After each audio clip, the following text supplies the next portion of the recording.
Mark, thank you and welcome to Phoenix, Arizona. Game 5, best of 7 Western Conference first round playoff.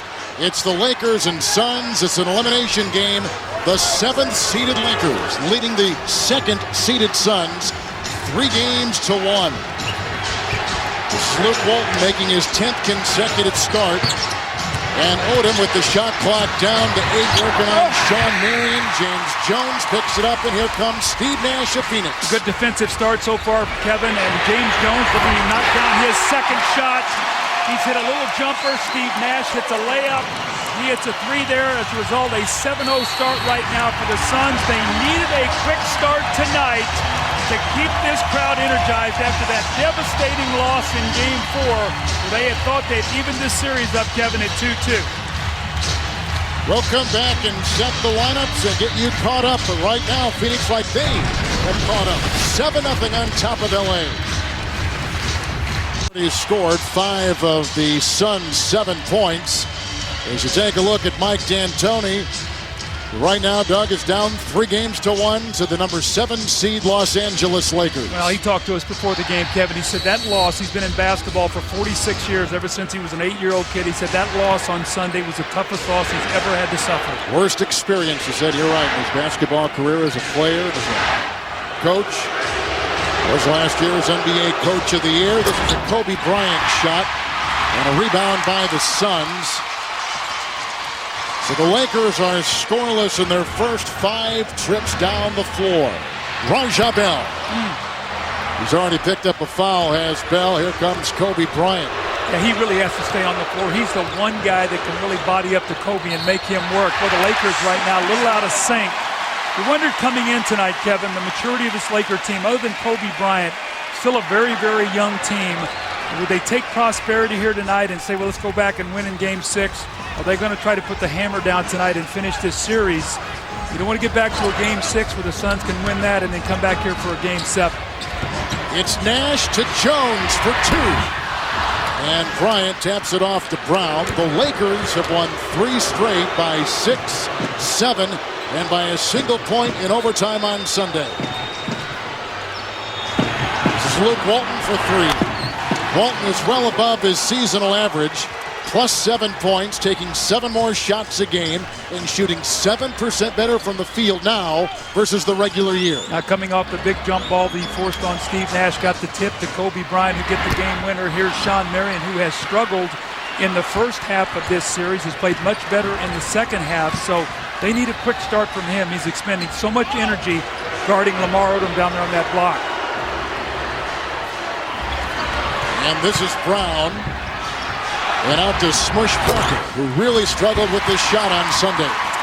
Hit the one shot that counted, Kevin. He's been 1 for 10, hit that big 3 to make it a 2-point game when the Suns were up 5. And the most improved player this season in the NBA is Boris Diaw. Thought he had his best game in Game 4, Kevin. He was very, very aggressive. 21 points, 7 assists, 8 rebounds. He did have 5 turnovers, but he posted, got in the lane. The Suns had 52 points in the paint on Sunday. A very positive side, and they've been so dominated in that area. Odom faces the double. Thus Walton is free. Jones is trying to defend, and Luke Walton has started strong. He's got 5 points in 5 minutes for the LA Lakers. And a foul on Walton at the other end. All right, Doug, the keys tonight for Phoenix. Well, this is all about Phoenix. They got to win the game tonight. Kevin, can they score 100 points in the regular season when they have? They're 49-18. In the playoffs when they haven't, they're 0-3. Can they win that 3-point line by double digits in the season when they've won that by 15, plus 15 in wins, and losses they're plus 5, hold their own in the paint, and then emotionally, can they win a close game tonight to send it back to Game 6? That's Boris Diaw again from up close, and he has started 2 of 3. The team that leads a series 3-1 usually wins the series 96% of the time. So the odds against the Suns, but the Suns have the MVP right here in Steve Nash. They're knocked out of bounds, 19 seconds on the shot clock. The Suns will inbound the ball. Kevin, it's very, very important that James Jones has gotten off to a good start tonight. He did a good job starting, but what it's doing, he's comfortable starting, and Tim Thomas gave a big big jump to that bench in Game 4. He had 12 points and 7 rebounds. The Phoenix bench has really been struggling. During the course of the season, they averaged over 30 points a game. It was a very big part of their team. In the playoffs, they've averaged only 8. That's a considerable drop. Here is Bell. And the Phoenix Suns have started 6 of 11 with their biggest lead right now at 8. See, one of the things that the Lakers did not do on Sunday, they did not win the battle of the paint, and they only got 4 points on second chance opportunities. The Suns really did a much better job in the paint. That's why they were right in that game and actually should have won. Walton against Jones. And Jones, the ex-Indiana Pacer, comes up with the rebound. This is Nash. And Diaw back to Nash. This is sort of reminiscent of the Suns in Game 1. They had 39 points in the first quarter. They had 2 30-point quarters in that game, Kevin. Since then, only 1 30-point quarter in the last 3 games. That was the Laker goal, to keep them under 30 points in quarters. Well, Johnson said it, and that has been a big point. 4 rebounds now in the game for Jones. Nash! And picked up by Lamar Odom, who has had a sensational series for L.A. You know, what I like what Phoenix has done is there's a lot of energy in this building, Kevin, but a lot of times with that energy, you don't get efficiency. They're playing efficient basketball right now. Very positive start. Bell is on Bryant. Marion is on Odom, and that has been a tough matchup for Marion. Shot clock at 1. Kobe throws up an air ball with the shot clock violation against the LA Lakers. See, a huge advantage that the Lakers have when we see Phil Jackson. Here's the run out by Boris Diaw. Got off to a wonderful start. He dishes back to Steve Nash for the easy layup. But the Lakers have 2 guys that must be double teamed. That's Lamar Odom and Kobe Bryant. As a result, a lot of these other guys are getting open shots, and the guy who's really hurt the Suns is Sasha Vujacic. He has 8 of 11 from the three-point line. He has been big in this series. That's an interception by Walton, leading a 2-on-1 with Parker, and a foul called on the newly instated Leandro Barbosa, who took the place of Diaw. Jones is out. They brought in Tim Thomas, and that is a foul, the first of which goes on Barbosa. He's got great speed. In fact, there has been a thought on Mike D'Antoni's mind about maybe starting Barbosa to get the engine going a little bit quicker in games against the Lakers. Yeah, I think the problem with that is they're too small. The Lakers, when you look out there, I mean, Smush Parker is a 6'5" point guard. So he's bigger than Nash, as Parker knocks it in. Luke Walton is 6'8". Odom is 6'10". Kwame Brown is 6'11". And Kobe Bryant is 6'6" or 6'7". They have the Suns outsized at every position. You go small with Barbosa, you really now are going to have a problem rebounding that ball and defending the paint. He's got to give them a lift off the bench, though. He was their best player this year coming off the bench. Spell, the ex-Utah Jazz player. Thomas was with Chicago, let go, sat idle for 4 months. Gets it from Nash. And a foul on the Lakers inside. It's on Odom, who picks up the foul, his first for the Los Angeles Lakers. Doug, the bench of the Phoenix Suns in the regular season averaged 30 points a game. Game 1, 7 less. In Game 2, 26 points less. Game 3 less. Game 4, 17 points and 10 points last 2 games below their seasonal average. Well, this has been the difference. In Game 1, they won the Battle of the Bench 23-11. They were plus 12. The last 3 games, they've been beaten badly. When we talked to Mike D'Antoni before the game, he said, you know, I felt good about Leandro Barbosa and James Jones and Eddie House, the guys that we had coming off the bench, because they played so well all season long. But the Lakers give them a lot of credit. They have scouted these guys, and they've chased them off that three-point line into their weakness. And with the bench struggling, that means the starters have got to play more minutes. And then, you know, Steve Nash now minutes get up to 44, 45, and the other day they took him out at the end of the third quarter. His back locked up, so I think he might play the entire second half tonight. I don't think Mike D'Antoni can take him out of the game. And Nash is averaging 5 more minutes a game than the regular year, and Kwame Brown comes up with a gentle hook off that block, and the Los Angeles Lakers are down 16-9. 3-on-2 on the subsequent steal. Odom to Brown, and just like that, Doug, it's a 5-point game. Now, Steve Nash with 2 uncharacteristic turnovers, got in the air one time and turned it over that led to a break. That time, a careless pass that leads to a dunk by Kwame Brown. Nash again rejected by Odom. That's a Laker foul as Nash hits the deck hard. Nash played 43 minutes in Game 4. and went most of the game without a turnover, except late in the game when he had 2 crucial turnovers. Yeah, how about that? 11 assists, and he turned the ball over twice. One when his foot slipped out from underneath him, and Kobe Bryant went down and made the miraculous shot at the end of the overtime.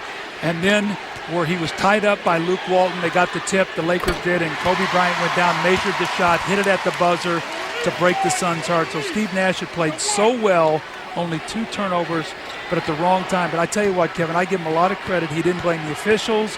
He didn't point fingers at anybody. He said, I'll be back for Game 5, and I'll try to be better. That's why you love to be a teammate of Steve Nash.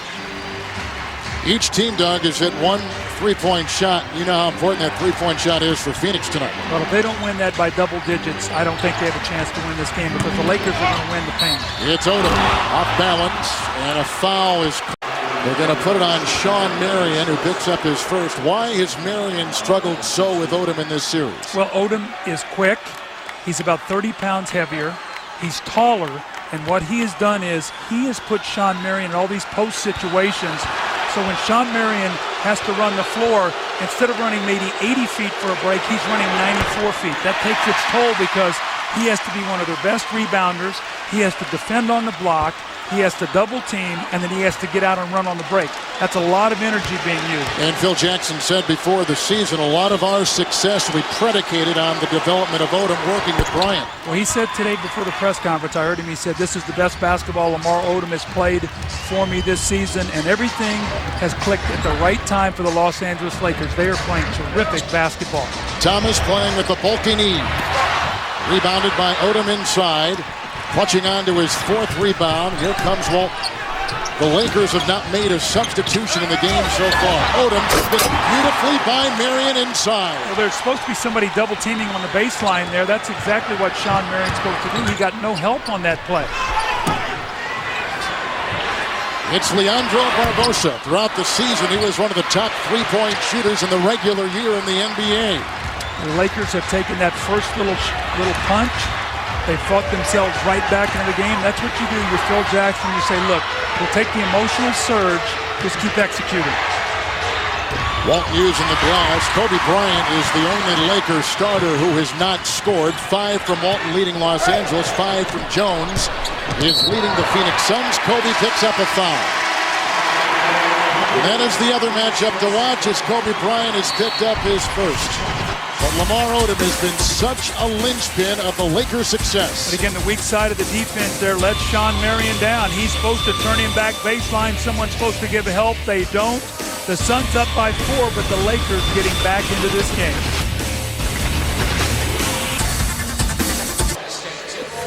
The Suns jumped out to a 10-point lead. Lakers have come back to close to within 4. Right now, let's check in with David Aldridge for tonight's Gatorade Around the Cooler report. David? Well, Kevin, the Los Angeles Police Department announced this afternoon that Lakers forward Kwame Brown is under investigation for an alleged sexual assault that took place last Saturday early morning in Los Angeles. The case is being handled by the police department's robbery homicide division, and police have notified the district attorney's office of the investigation. Brown didn't comment as he entered U.S. Airways Center this evening, but both he and the Lakers issued a statement before tip-off. Brown's statement read, "I want to assure everyone that I am completely innocent of any wrongdoing and look forward to the truth coming out when this matter is fully investigated. However, on the advice of my attorney, I cannot comment further at this time." Kevin? I think that's a foul on the aforementioned Kwame Brown, and the guy that shot was Sean Marion. Brown picks up his first. The Suns had not scored from the field in 3 minutes and 20 seconds. So Brown picks up his second foul. Here is Marion completing the 3-point play.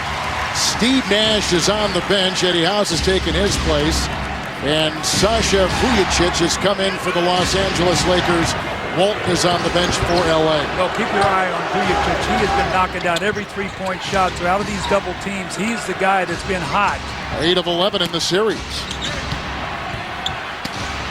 And Kwame Brown comes up, and Brown, with all that on his plate, has started 3 of 3 with 6 points in 10 minutes. Kwame's had a very good series. Had some big nights for him. That game 3 the other night, he had 5 assists, 13 points, 11 rebounds, averaging almost 13 points a game in this series. That's Tim Thomas inside. I think that's going to be Kwame Brown's third foul, though. He's going to have to sit down.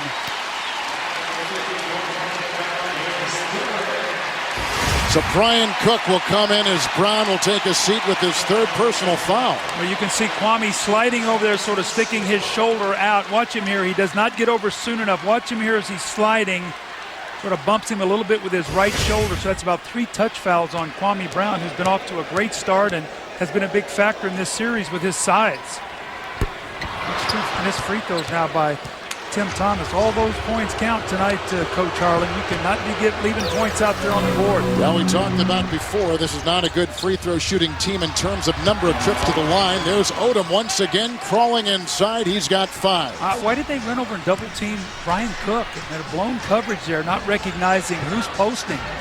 Suns have 2 starters on the floor, including Marion, who takes it in.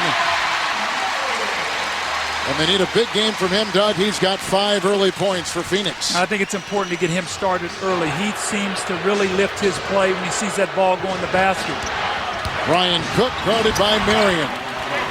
Brian Cook, they're trying to chase him off that line, and he just put it on the floor, went right to the basket. He's been shooting miserably in these playoffs. Only 10 for 30. It's Marion for 3. And Phoenix has started 1 of 4 shooting 3-point shots tonight. The Suns are a much better 3-point shooting game in transition than they are in half court. And here's Kobe Bryant picking and choosing his spots, taking over 11 less shots a game in this series than he did in the regular season. It's amazing. And his team, instead of being down 3-1 or up 3-1 because of his ability to be unselfish and do what he's doing for his teammates. It's Barbosa. That shot by Kobe Bryant was his first hit of the game. Doug, in the regular season, Bryant, here he comes again, charging inside. Barbosa knocked it away. Here comes Bell, shadowed by Vujacic, and the Suns trying to get some transition game. Well, they'd like to get this guy going, Eddie House. He was instant offense this season. They need to see him get it going. Odom picks it up, but Kobe Bryant had averaged 42 points a game in the regular season against the Suns. He's 19 points below that average in this series against Phoenix here in the postseason. They have 5 guys in double figures. That's the whole key. Here's Kobe hanging, an incredible shot. The man has the ability to turn it on when necessary. In game 1, he was out of a rhythm. The Suns were able to win that game. Since that point in time, he's dominated the game with his passing and his timely shooting like we saw in game 4. Look at this move, though. Raja Bell all over him, just hanging, taking the hit, getting the contact, the possible 3-point play. So as well as Phoenix has played in this quarter, they make this free throw, the Lakers, and it's only a 2-point game. It's interesting. In game 4, Lamar Odom led the Lakers in scoring. In game 3, Smush Parker led the team in scoring. Doug, Kobe Bryant led the Lakers in scoring the previous 36 games. So it builds upon your point about shooting less, passing more, the team is better. Well, he's trusting his teammates, and they are delivering, and that's why they're up 3-1. That would have counted had it gone in. So the Suns burst out to a 10-point lead, but the Lakers come back. Kobe Bryant putting in 5 points in the last seconds of the quarter. At the end of 1, in an elimination game, the Suns by 2 over LA. Trailing by 10, close the second quarter on a 20-12 run. Thus down by just 2 as we head to the second quarter, which has been one of the more interesting quarters, Doug, in this series and all the games we've seen. Well, this is really what's cost the Suns, I think, a game is, look at their scoring 16.8 points a game. Kevin, in the regular season, they averaged over 27 points a game in the second quarter, shot over 49% from the field, 41% from the three-point line. You see the numbers, the bench scoring only 2, and that's been the real problem. Tonight we have to watch this. Now, in game 4, Kobe Bryant picked up his 3rd foul, only played 57 seconds of the second quarter, and the Lakers actually outscored the Suns 16-15. They did not take advantage. So when you think of the end of that game, you think of what happened. They really didn't take advantage of when Kobe was on the bench with fouls. Suns in the second quarter have been held below 20 points in all 4 games. And one of the things, too, is the bench usually helps out, but they have not been helping in this series. David, what do you have? Guys, keep in mind, Steve Nash on the bench right now. When he was on the bench and down the stretch in the fourth quarter and overtime, he tightened up, couldn't hit some key shots that might have put the game away. Mike D'Antoni said this morning he's going to keep an eye on Steve Nash every second he's off the floor to make sure that back doesn't tighten up again. He'll try to keep him on the floor for longer stretches tonight, guys. Well, there's a 5-second violation by the Los Angeles Lakers. What a way to start that second quarter. Kwame Brown leads all Lakers in scoring with 6, but he's on the LA bench with 3 personal fouls. 6 points by Nash, and he is on the bench for the Phoenix Suns. It's Tim Thomas with a 3. Rebound by Kobe Bryant. 1 of 6 now from the three-point line. Sasha Vujacic from Slovenia. Walton tried to get it in. Thomas tried to throw it off him, and it is off of the Los Angeles Lakers. 8 Los Angeles turnovers, Doug, to start the game. Let's take a look at these matchups now. You've got Kobe Bryant guarding Barbosa, which tells you the Lakers' strategy. Instead of him guarding Rajabel, they're trying to keep Barbosa under wraps here and not let him get started. So they got Kobe Bryant on it. Diaw back in and Frank's one to Thomas. So it's Barbosa and House with Thomas, Diaw, and Bell. Almost like 3 guards in there, that 3-guard offense. Here's Devin George in for the first time, finding Kobe. Vujacic is in with Cook and Walton. It's Bell against Kobe.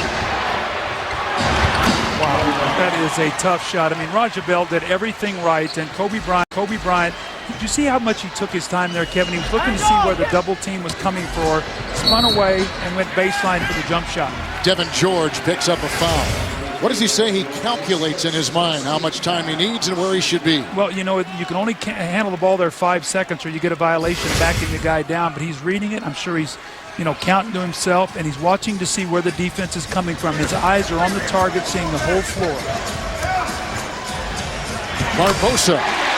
Boy, they need that. They need Barbosa. He had 15 points in game 1. A little deceiving. 8 of those came at the free throw line. Phil Jackson said we were happy with him shooting 3 for 8. We cannot give him 8 free throws. Barbosa's averaging 6 less points a game in the postseason than the regular year.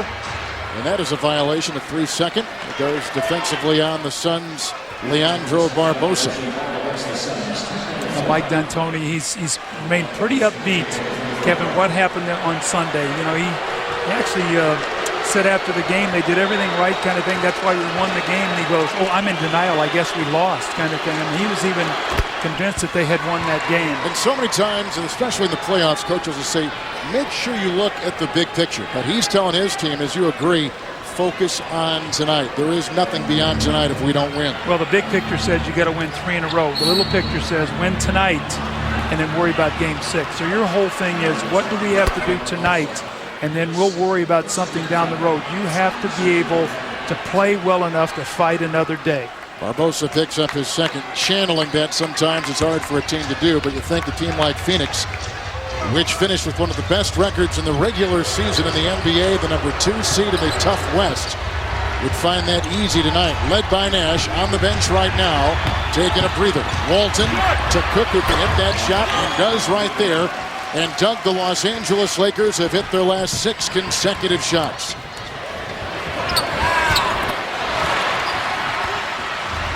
This by Barbosa. Kobe Bryant. They got back-picked by Luke Walton, and Tim Thomas did not talk to him. Saw Kobe the whole time with his eyes, telling Luke Walton exactly what he wanted him to do. Look at him, he's talking to Luke Walton. He gets Bell gets back-picked. Nobody on the weak side of the floor, and quietly the Lakers have taken the lead in this ball game. The Lakers have their first lead of the game. Kobe Bryant with the game-high 10 so far. It's an elimination game. If the Lakers win, they move on. Timeout with 9:53 in the second quarter. Let's check out tonight's Armor All fantastic finish. Same motion, same feel. What was interesting, Michael did that in Game 1 versus Utah. Ironically, Karl Malone was at the free throw line shooting 2 free throws that would have given his team a lead. He missed them both. Michael makes the shot. In the game the other night, it was Steve Nash with a turnover, the MVP of the season. Kobe comes down and hits the shot. So MVP's involved in 2 negative plays. Michael and Kobe both knocked the shots down, both lead to win for their team. Well, you saw that tonight's text message question. Pick the game-winning shot, either Kobe, MJ, or Miller. Text 88222.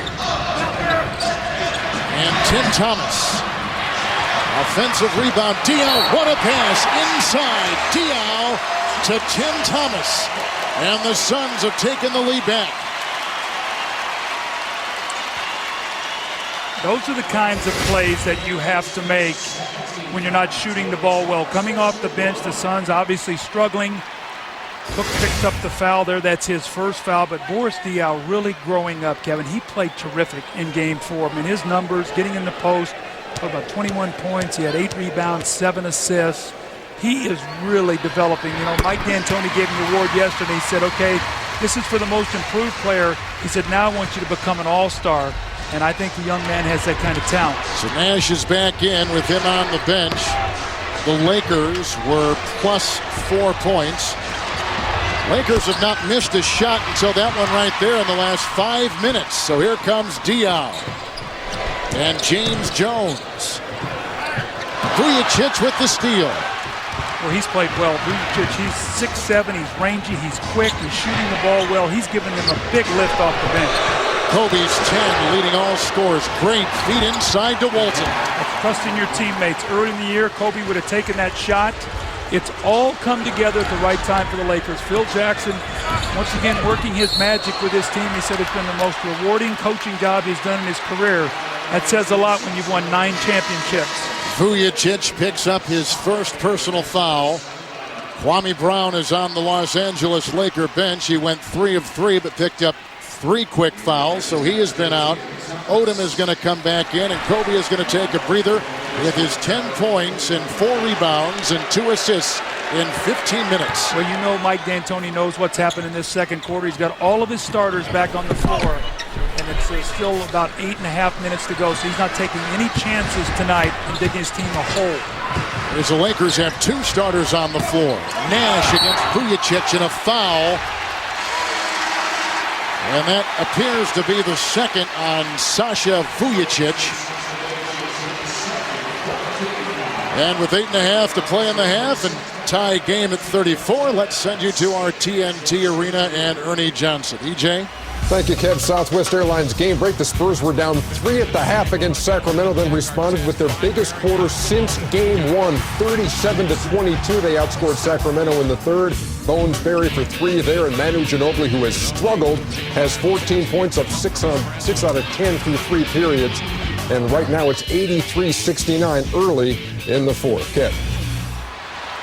Ginobili, thank you, EJ. Ginobili means so much to that team. Well, he makes them go. You know, Parker was great, and they need Duncan, but Ginobili gives them that little edge, that wild card. And we got to throw our congratulations to our studio there. They're winning the Emmy. I know Charles went to pick that up, but you guys are the best, and congratulations for the award. Well deserved.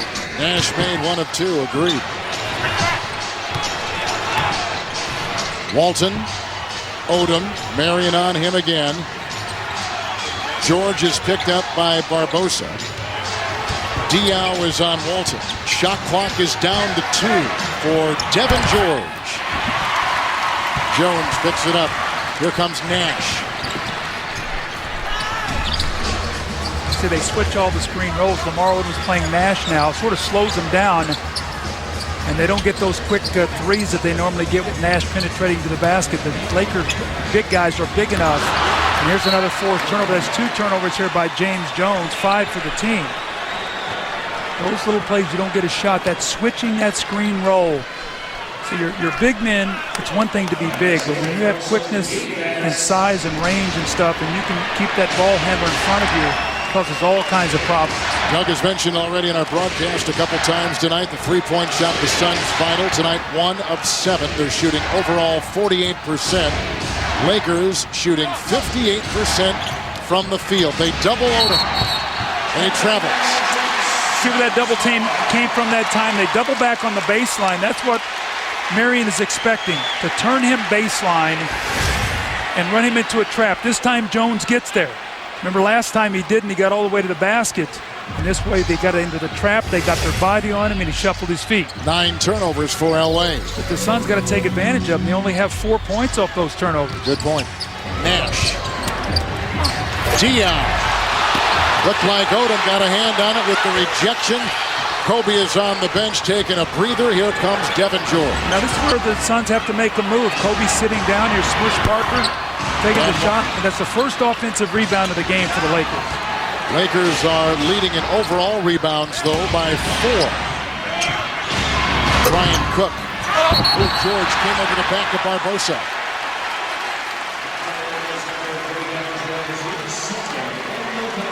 Foul goes on Devin George, Doug. That is the second on him. See if this was a goaltend here. No, it wasn't, because the ball was going to the backboard, and you can knock that ball to the board. You can take it and pin it. Now the penalty at 7:02. Let's see if the Suns can take advantage. In the only game the Suns have won in this series, Kevin, they won it at the free throw line. In game 1, they were 32 of 35. Since that point in time, their free throw shooting has gone back to about normal, averaging about 18 a game rather than the 35 they got. That was the difference in that game 1 was ability. And remember, Barbosa was 8 of 8. Brazilian Barbosa at the line. Kobe is back in, and for the first time in this series, Rony Turiev comes in. There goes Cook leaving the game. Well, the reason Turiev is in the game is because Kwame Brown has 3 fouls. Normally he would come back in this time, and Phil's not going to put him out there to pick up his 4th. It's a very much of a working margin. Right now, if he makes this, it's only a 3-point game. So, you want to keep Kwame in a situation where you can have him ready for the second half. Turiev, a year ago at this time, was getting ready for open heart surgery. Yeah, what a great story. I spoke to him a little bit before the game. I said, how you feeling? He says, I'm alive, and he said, I just appreciate every day. Play to Gonzaga. Barbosa's on Kobe. Jones deflected the pass, and 6 seconds on the shot clock. Here comes Bell. There goes Barbosa with the Suns. So Los Angeles has beaten Phoenix 3 straight. Now Phoenix must do the same to the Lakers. Win 3 in a row. And the last time that the Suns put together a winning streak of 3 games was back in early March in a timeout taken by Odom. It was March 3rd, 5th, and 6th. And it was the tail end of an 11-game winning streak. They had won 11. They won 3 at the end of that, obviously. Since that point in time, Kevin, the Suns have been under 500 the rest of the season into the play. Well, since that time, Doug, they've gone 13 and 14. That's over the last 8 weeks. And over the last 14 games, the Suns have been 7 and 7. In contrast, over the last 14, the Lakers have gone 11 and 3. Last 8 weeks, last 2 months, the Lakers 17 and 8. I go back to how the Lakers ended the season. They ended the season with 5 games at home. Kevin, I looked at the numbers. Them and Dallas both were at home for 15 days, being able to finish up their season and prepare for the playoffs before they had to go out on the road and play. Those coaches, Avery Johnson, Phil Jackson, they're 2 teams right now, the 2 hottest teams in the league, and I believe your schedule plays a huge part in having your guys at home and being able to start focusing in on what you have to do for the playoffs. And both of those teams obviously are ready to go. Well, you see Phil Jackson, we talk about how he has viewed this season. Since he has been in Los Angeles, under Jackson, the Lakers have won 13 of 14 closeout games. It's Odom for 3, and Nash chasing down the loose ball. Marion at the other end, but Odom is there to meet him, as is Kobe Bryant. A rejection by Turiev inside. What 2 great defensive plays by the Lakers on Sean Marion. Sent 2 shots at the basket. Point-blank opportunities right back at him. Turiev, this guy's got some energy. He hasn't played, but he travels inside. Turnover number 10 for the Los Angeles Lakers. And Sean Marion goes, watch Kobe Bryant from the backside here. Looked like he might have got a piece of it. Looked at me at the corner of the board. Odom might have got a little piece of it, and then Turiev gets the second one. It's Sean Marion. Odom snares the loose ball. Dougie now has 9 rebounds with 5 points for the Lakers. See, one of the weak areas of the Lakers going into the season was their big men, and all of a sudden you got Turioff, Kwame Brown playing well. They got a young kid named Andrew Bynum, who was their first-round pick at the number 10. The Lakers' future looks bright if these young kids will continue to develop. You put them with Lamar Odom. If Kwame continues to develop, Turioff and Bynum, they could be very dangerous here in the next couple seasons. James Jones just picked up a Suns foul. Phoenix leading by 3. You're watching the playoffs on TNT. By McDonald's. I'm loving it.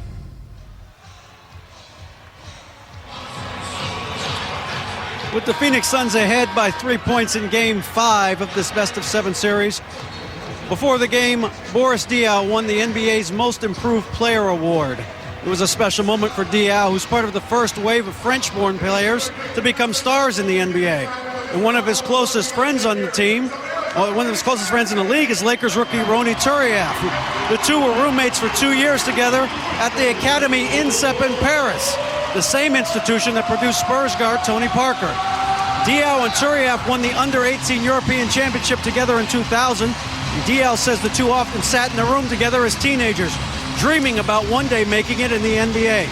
Turiaf says he told everyone that he could that his roommate was going to be a special player, and he's glad that he's finally getting to show it. Kevin?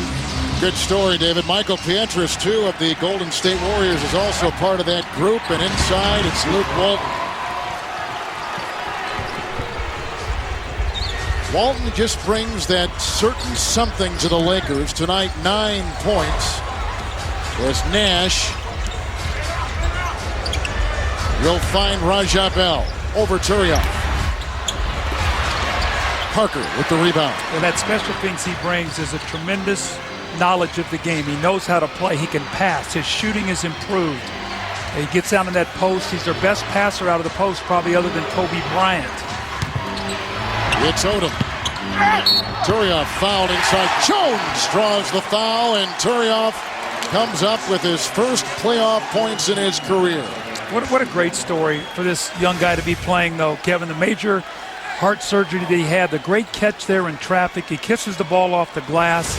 You can just tell this guy's got a lot of energy. And that Gonzaga program's had some terrific players. Obviously, Adam Morrison will be heading to the NBA next year. We've had John Stockton, Dan Dickow. We've had a lot of guys go through that program. Coach Mark Few's done a terrific job there, and just to see him out there playing is very, very nice.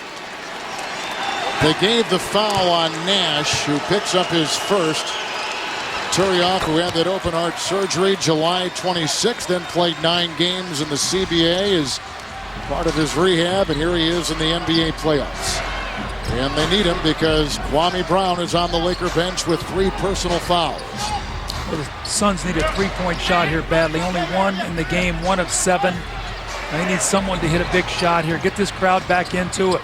They have gotten to the line more than LA. Thomas 3, just like you called. That is the first field goal dug for the Phoenix Suns in over 4 minutes. This crowd feeds off their three-point shooting. And when they don't shoot well, the energy goes out of this crowd. That's why it's so important for them to make shots. It's Bryant around Bell and Diaw. Rebound by Sean Marion, who grabs just his third. Diaw and Nash and Thomas and Bell an open 3. Feel the energy? Those shots are like lightning bolts through this crowd. They live on this. That's what they've done all season long. The number 1 three-point shooting team in the NBA at over 10 a game, 26 attempts. They average over 30 points a game from behind that three-point line. Back-to-back threes have given them a 4-point lead. And Raja Bell and Kobe Bryant velcroed together as they have been for the first 4 games of this series. Steve Nash said the Phoenix Suns, facing elimination, must find the killer instinct. We've all got to become fighters. Right now, they're punching hard. The Phoenix Suns have led by as many as 10. Lakers came back to take a 2-point lead. Now we stand here with the Suns on top by 4. Moments ago at the end of the last play, Bryant, lower right hand portion of your screen with Bell. There was a double technical, and Doug, a lot of people might think that doesn't mean much, but it could have a lasting effect in the game. Yeah, there's not going to be free throw shot with the double technical, but another one for either player and they're ejected. So yes, that's very important. Marion is on Odom. Odom is out there with Walton and Parker. Terry off, and here is Kobe Bryant drawing the quick double. Marion jumping off Odom to take on Bryant. Walton inside around Diaw. And here come the Phoenix Suns, 3-on-4. Lakers get back. Marion had the shot altered by the defense of Odom. That's 10 defensive rebounds by Lamar Odom already in this game.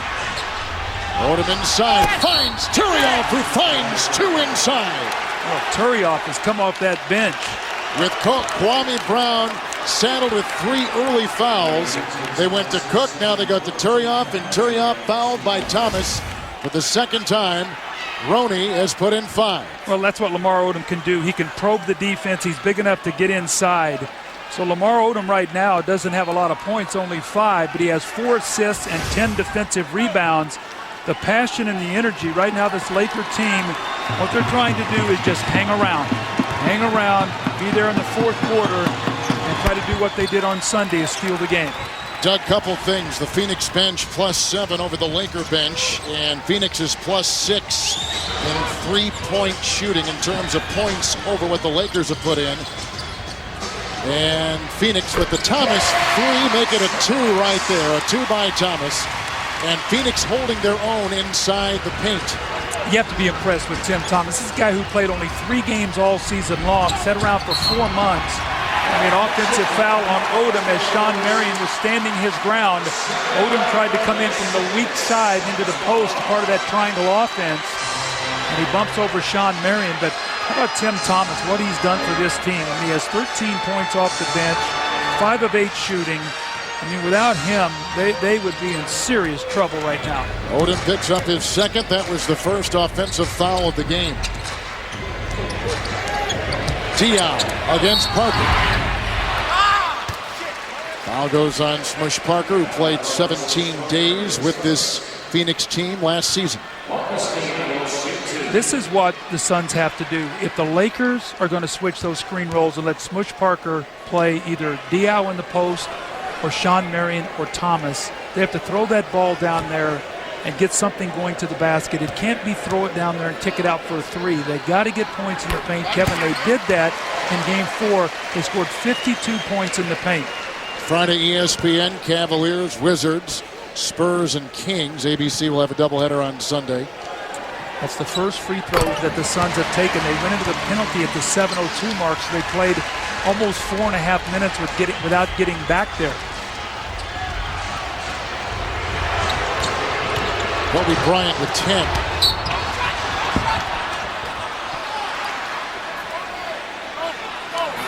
I've never seen Roney Turioff play in person. This guy has got a huge upside. I mean, for him to be healthy, and again, you talk about Andrew Bynum, the 10th pick in the draft, who the Lakers have very, very high hopes for. You got a Kwame Brown over there who's still only 23 years old. Kobe Bryant, still a young guy at 27. Lamar Odom, still young. Vujacic, Walton. This Laker team, if those big guys can continue to develop, I mean, they could be something as the San Antonio Spurs start getting a little older. I mean, this Laker team could be something special. Sean Marion picked up his second personal foul. It's been 22 months since the Lakers were last in the playoffs. That was the finals against Detroit a couple years ago. We talk about Turioff, 8 points on the second quarter. Diaw inside into Odom. Diaw gets his own miss and puts it up and in. I like that. Don't quit on the play. You missed a shot. Go back strong. Boris Diaw once again filling up the stat sheet. 8 points, 5 assists, 6 rebounds. He's looking at a possible triple-double. Bryant snapping it out to Walton for 3. Odom with an offensive rebound. And a fresh 24-second shot clock. Kobe is 4 of 7. To Odom. What a pass by Kobe Bryant. Just stretched the defense completely out and found Odom for the layup. Nash the other way.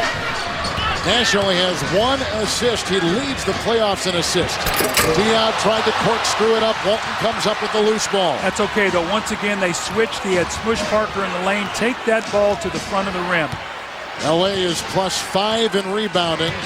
They've averaged 9 more rebounds a game in this playoff series. Have the Lakers over the Suns. Parker. Rebound by Thomas. Minute and a half to play in the half. And an important minute and a half for the Suns. They have played well. They want to go in with the lead. A miss by Diaw. That usually is reserved for Marion, and the pass from Nash and a Laker foul. I am really impressed with Boris Diaw. Early in the year, I talked about him being, not finishing around the rim with any power, trying to flip that ball at the basket. We've seen him now go to the basket about 3 times to try to dunk the basketball. That's the next growth in him as a player. Don't flip that ball at the basket. Go there and get some free throws. Odom picks up his third, and here is Diaw. His mom was one of the best centers in women's basketball in France, and his dad was a champion Senegalese high jump champion. We're talking about Diaw.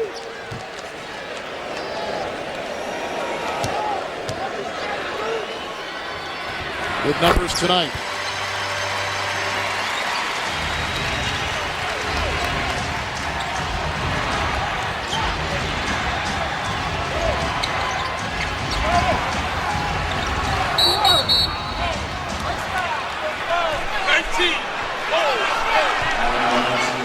Good foul. R1G5 picks it up, number 2. This is a matchup. Neither guy is going to give an inch. And you see Kobe there just trying to go backdoor. R1G5 got him locked up with that outside arm. That's 2 fouls on R1G5. Is that what you said, Kev? 2? I think they got to be very careful here. I think Mark Ivaroni's talking to Mike D'Antoni. You do not want Bell to pick up his 3rd foul in this situation. You got a little bit of a lead. You might want to get him out of the game here. Doug, it's interesting when you take a look at what Kobe Bryant is doing in these playoffs as opposed to what Bryant has done in past playoffs, how he has approached them. Well, you know what? They lose game 1.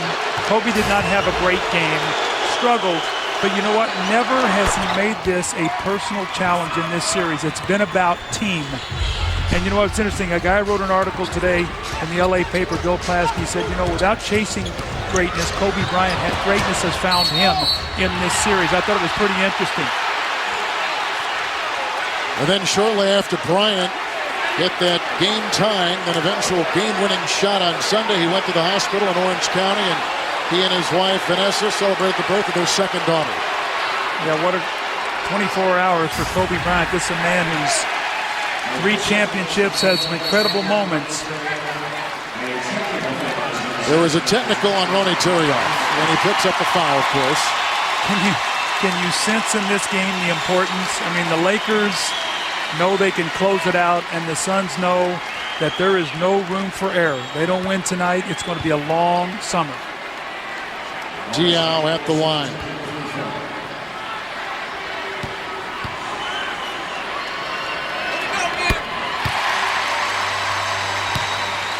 The Phoenix Suns 1 loss away from becoming the 5th number 2 seed to lose in the first round. That's in the recent history of the NBA playoffs, going back to this format, going back into the 60s and 70s. This format began with all these teams in the mid-80s. And a 7 has never been beaten a 2 in a 7-game series. Those were all 5-game series. Yes, good point.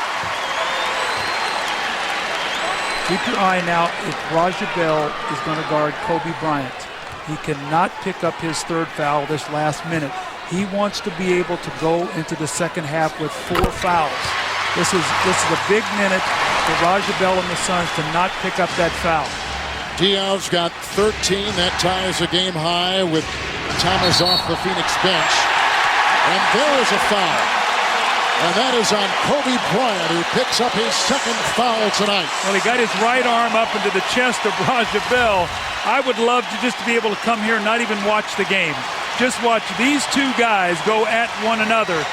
Kobe trying to get the ball there in that little area he loves, that little pinch post area, and Bell's fighting him every inch of the way.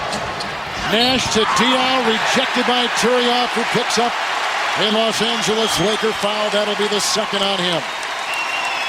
I thought these guys were supposed to be friends, David Aldrich. I mean, he went up there and tried to take his head off on that blocked shot. Guys, it's funny. Steve Nash, at the end of the regular season, he said he loves the way Boris Diaw plays. But one thing he didn't love was that Boris Diaw was just a little too laissez-faire about things sometimes. A little too friendly. He wanted him to start concentrating, to start getting ready for the playoffs, to get a little edge to his game. And now you see the edge, I think, in these playoffs. And that's what Mike D'Antoni talked about this morning. He wants his team to be a little angry, to be a little upset about how Game 4 ended. Well, how about Diaw's season? He has guarded everyone from the 7'6" Yao Ming to point guards and dug everything in between. When he came here, they listed him as a guard. And then with injuries to Stoudemire and Thomas, he's played center and he's played power forward. A great substitution here by Mike D'Antoni. You're up 9, you get Rajabel out of the game, you bring in Barbosa, and you move Marion over right now to play against Kobe Bryant. There are no fouls to give either way. This is Welton over Diaw, and picked up by Thomas. Boris Diaw has scored the last 11 points for the Phoenix Suns. Chance to go in up here double digits with a score. What a big emotional lift this would be for the Suns. There is a difference of 3 seconds, the game clock and the shot clock. Nash around George.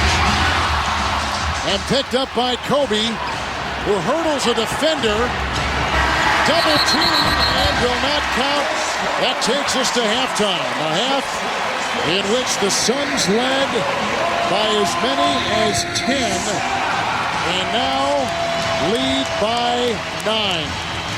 The Lakers led by 2 with 5 minutes left, and the Suns closed the half on a 19-8 run and their first halftime lead since Game 1, and ironically enough, they won Game 1. Well, Kevin, more importantly, 56 points, a big boost. This has been a team struggling to get to 100. When they did, they won Game 1. When they have not won. And here's a big part of this, Tim Thomas with our David Aldridge. The bench has struggled the last couple of games, but tonight, the bench gave you a huge lift. Yeah, I mean, that's what we need. With me getting hurt coming off the bench, I feel as though, myself, LB, E-House, we could get it going. And, tonight it's me. And, we just got to keep pushing, just to win this game. You guys have done a much better job, I think, in the paint against them. You've done a much better job getting out and running. What's happened there? I mean, our back's up against the wall. I mean, and that sums it up. I mean, we must win this game. So, I mean, we're coming out, just leave it all on the court. Mike D'Antoni said he wanted to see some edge and some anger tonight. Have you given it to him? Definitely. I mean, we got to do whatever it takes to win this basketball game. So, right now we're in a good position. So hopefully, we can finish it up. Tim, thanks very much. Suns up by 9 at the half as we send it to our Atlanta studios. And Ernie Johnson. Year of the playoffs with Miami, another year of wondering what kind of shape Dwayne Wade will be in. Last year it was the finals, this time the first round. You will see that game, Game 6 of that series, on Thursday night here on TNT. Let's go to the game we're watching right now, Lakers and Phoenix. Suns must win this game to stay alive. Charles, what did you think of the first 24? The Lakers need to be careful because the Suns kind of creeping back up to their tempo. And, when you're down 3-1, sometimes the other team has the home court. You got to win 2 times there. The Lakers got to be really careful because the Suns play on emotion. If they start getting their fast break going, I think it'll carry over into Game 6.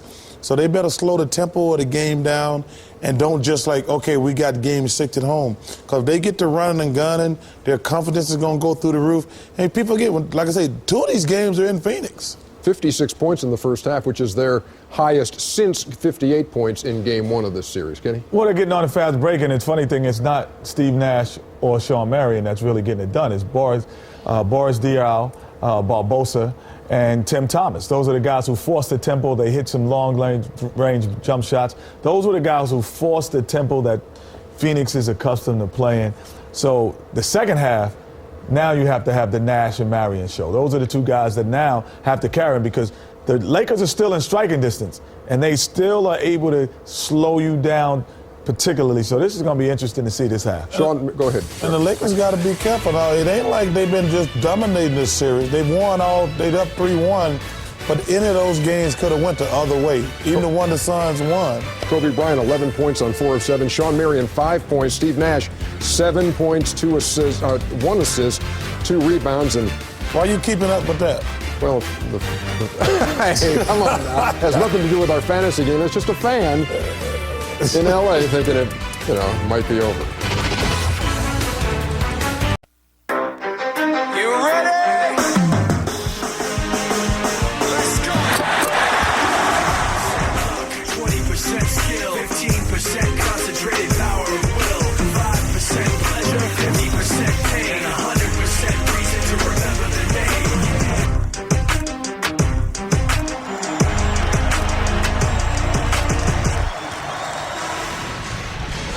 Back in Phoenix in the second quarter was a big one for the Phoenix Suns, outscoring Los Angeles by 7, Doug, and that has been a problem for the Suns in the first 4 games of this series. Not tonight, though. Well, you could see the energy in that second quarter. Mike D'Antoni came right back with his starters a little bit about the 9-minute mark, understanding how important it was to have a lead. And actually it was Boris Diaw and Tim Thomas who led the way. So if you're the Suns, you have to feel pretty good that Sean Marion and Steve Nash had quiet halves, and you still have a 9-point lead in this game. Let's take a look at some of the numbers from that first half in our Chrysler game summary. You see the shooting Lakers have been over 50% for a good part of the game. They've only hit 1 3.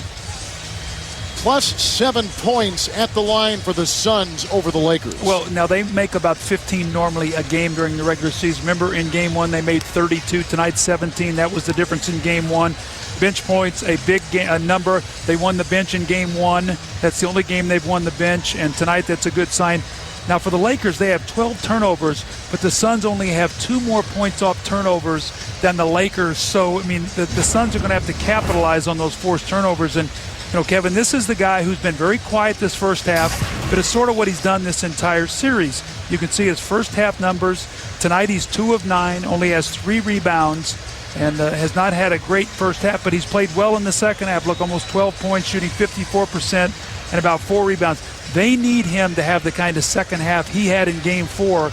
We had 14 points and 7 rebounds. He and Nash kick it in, and I think they're in a pretty good position maybe to see a game 6 in the Staples Center. David Aldridge, what do you have? Scott, you got me?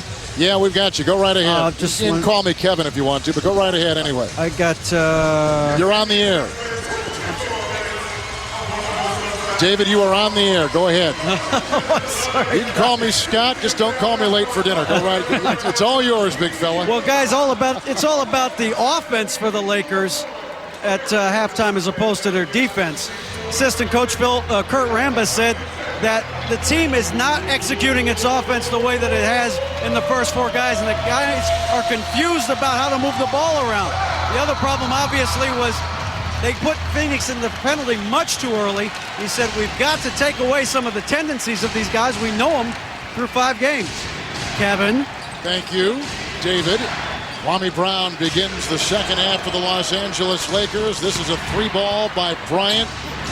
And Brown, who has started the game 4 of 4 now, in 11 minutes has 8 points and the offensive rebound. His first field goal since 2:13 of the first quarter. Well, he and Turiaf have 16 points combined. They're helping keep the Lakers involved. It's Nash to Jones. And Jones with an offensive rebound and then a follow with 2. That's his 6th rebound of the game. Remember, he hit the first 2 shots of the game, the 2 and then the long 3 to help to get the Suns off to a 7-0 start. Here's Odom, who's collected 11 rebounds already. Walton, nice feed inside. What a pass by Walton to Brown. That's what the double teaming does. He gives Kwame Brown wide open dunks underneath the basket. Now he has 4 layups in the game. Those are easy baskets, and the Suns have to double that post. It's a 3 by Sean Marion. Kept alive by Jones, and Bell a 3. Walton another offensive rebound. Or defensive rebound, excuse me. Here comes Kobe Bryant.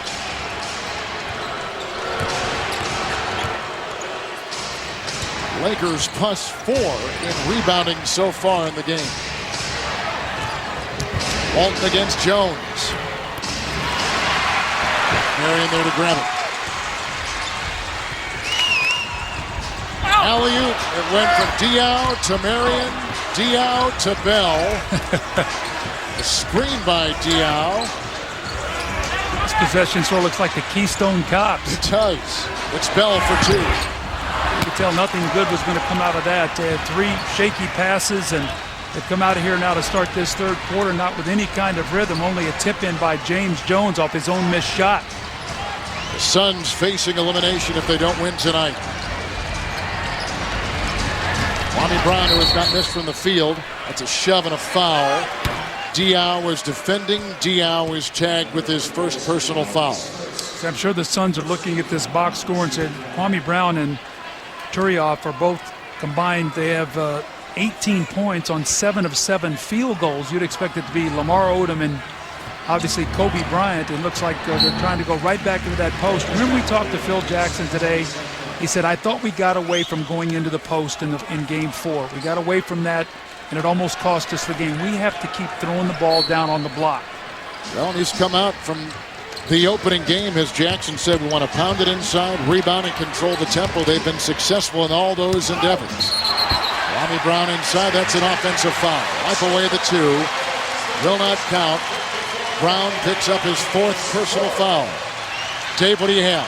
Well, guys, just to recap Kwame Brown's day, unfortunately for him, he's got 4 fouls in this game. And earlier, the Los Angeles Police Department this afternoon announced that it was investigating an alleged sexual assault against Brown that took place last Saturday. Brown, in a statement, denied the allegations, but said he would have no further comment, Kevin. James Jones for 3. Walton with the rebound.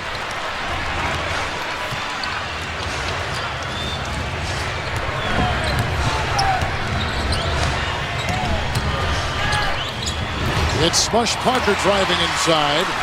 He is 0 of 6, had a horrible Game 4 until the very end. So Parker has scored 2 points and gone 0 of 6 for the Los Angeles Lakers. Here's Nash with 7. And he'll float in for 2. Well, he just feels those little creases in the lane, goes in for that little flip shot, jumps about 2 inches off the floor when he gets those layups. It's amazing to get all those shots off.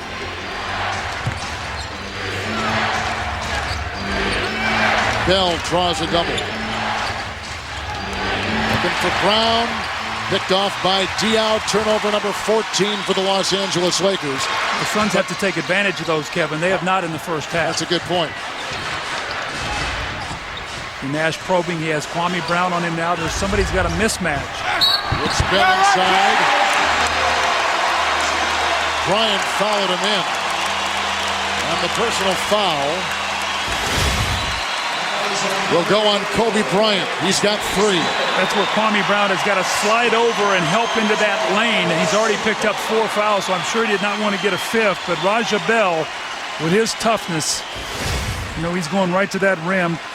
Kobe Bryant picks up his 3rd. He has only 11 points and still striking distance, though, Kevin. If you're Phoenix, you cannot blink in this game, because you know how capable the Lakers are in going on a big run. You don't have to look far where Bell received his toughness. It came from his dad, who played football at Morehouse State.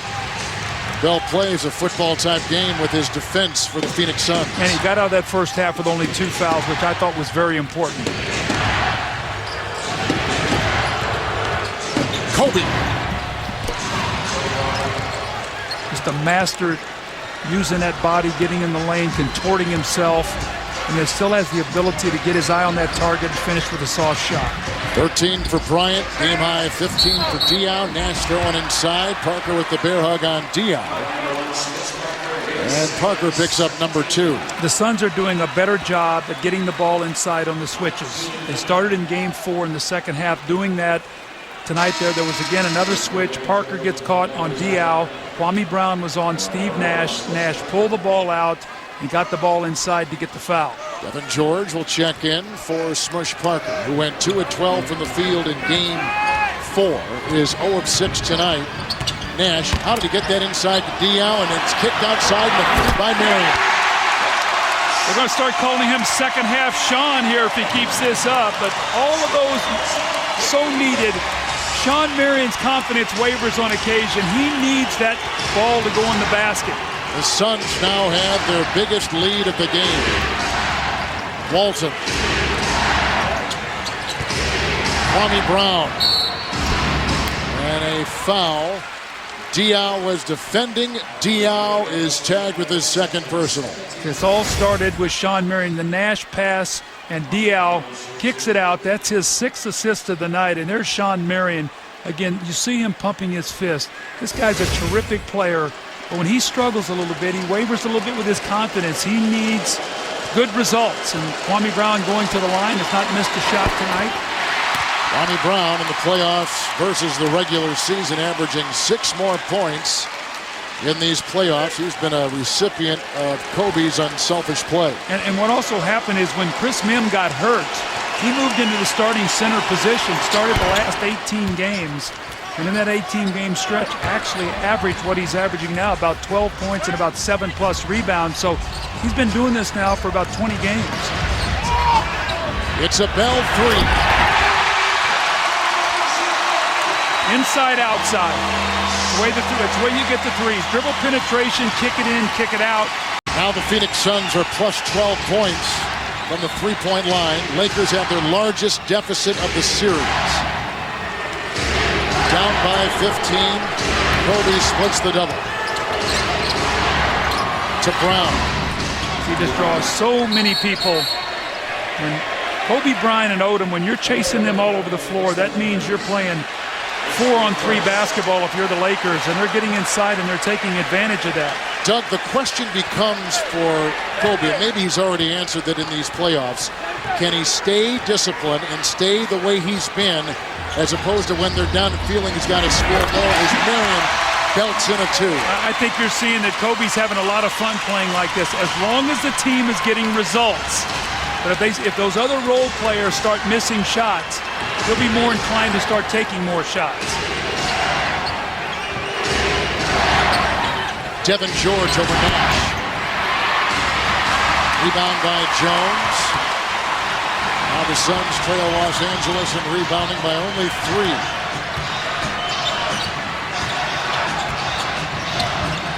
Nash got hung in the air. He's done that about twice tonight.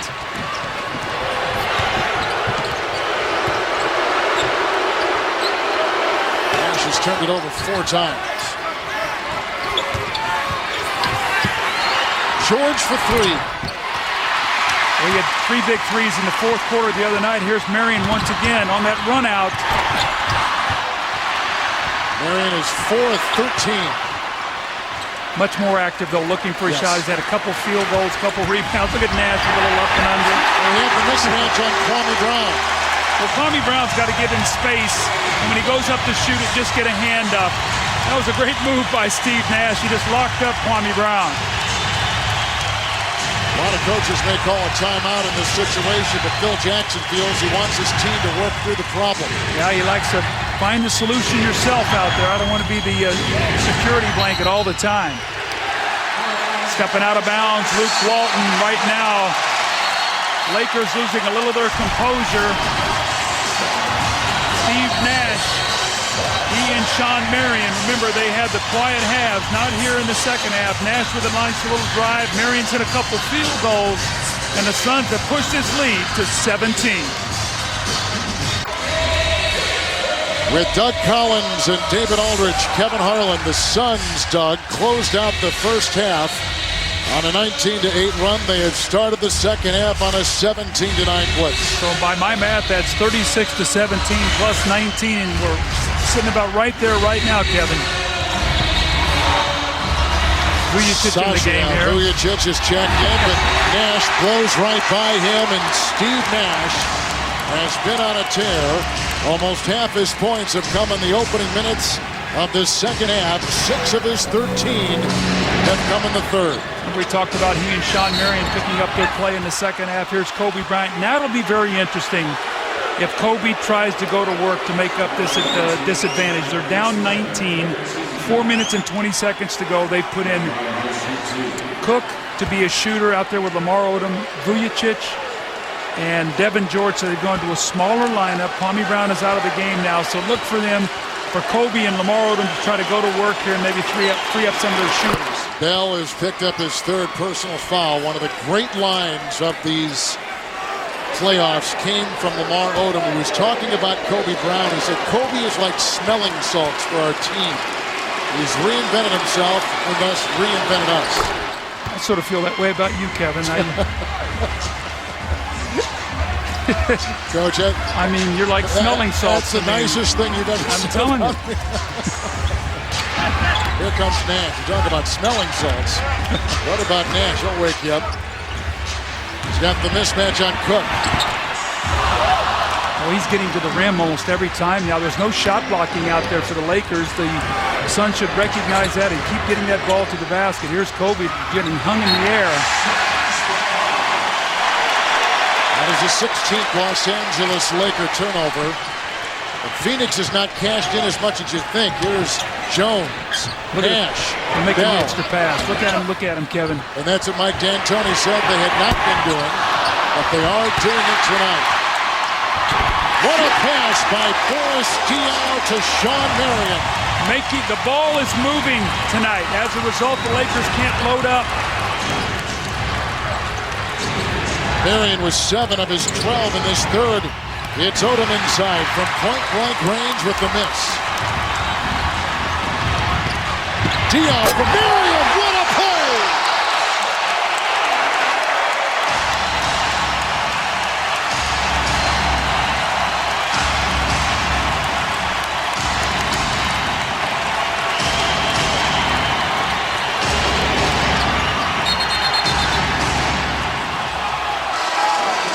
See what I'm talking about? Kobe's really going to work right now. His team is down 21. They're feeling the need to try to rescue them. And the Suns are loading up on him. He's going to have to continue to move that ball. But Boris Diaw, the powerful finish. The play before, he had an offensive rebound. He found his partner, Sean Marion. Suns on a 23-11 run, and they lead by 21. The Lakers have done, Doug, such a great job in this series in slowing the game down. But second chance points, one of the vehicles they've used to slow it down, has not been one of the best things they've done tonight. And points in the paint, the Suns have 34. Remember, in game 4, they had 52. Actually outscored the Lakers 52-42 in that game. Tonight, they are +2. If they're even points in the paint and they're +12 at the three-point line, they're in pretty good shape. Lakers getting outscored in second chance points by 9. Here is Lamar Odom forcing the issue off Tim Thomas. Also, the Lakers only have 3 offensive rebounds. Right now, all signs point to a Suns victory from the standpoint they're shooting over 45%. They're on pace to get 100 points. They're doing a good job on second chance, points off turnovers. Those are all areas that they fed off all season. That is a shot by Cook. The assist to Odom. The Lakers break a field goal drought of almost 4 minutes. A drive inside by Marion. Picked up. And here comes Kobe. 5 of 9, 15 points in 32 minutes.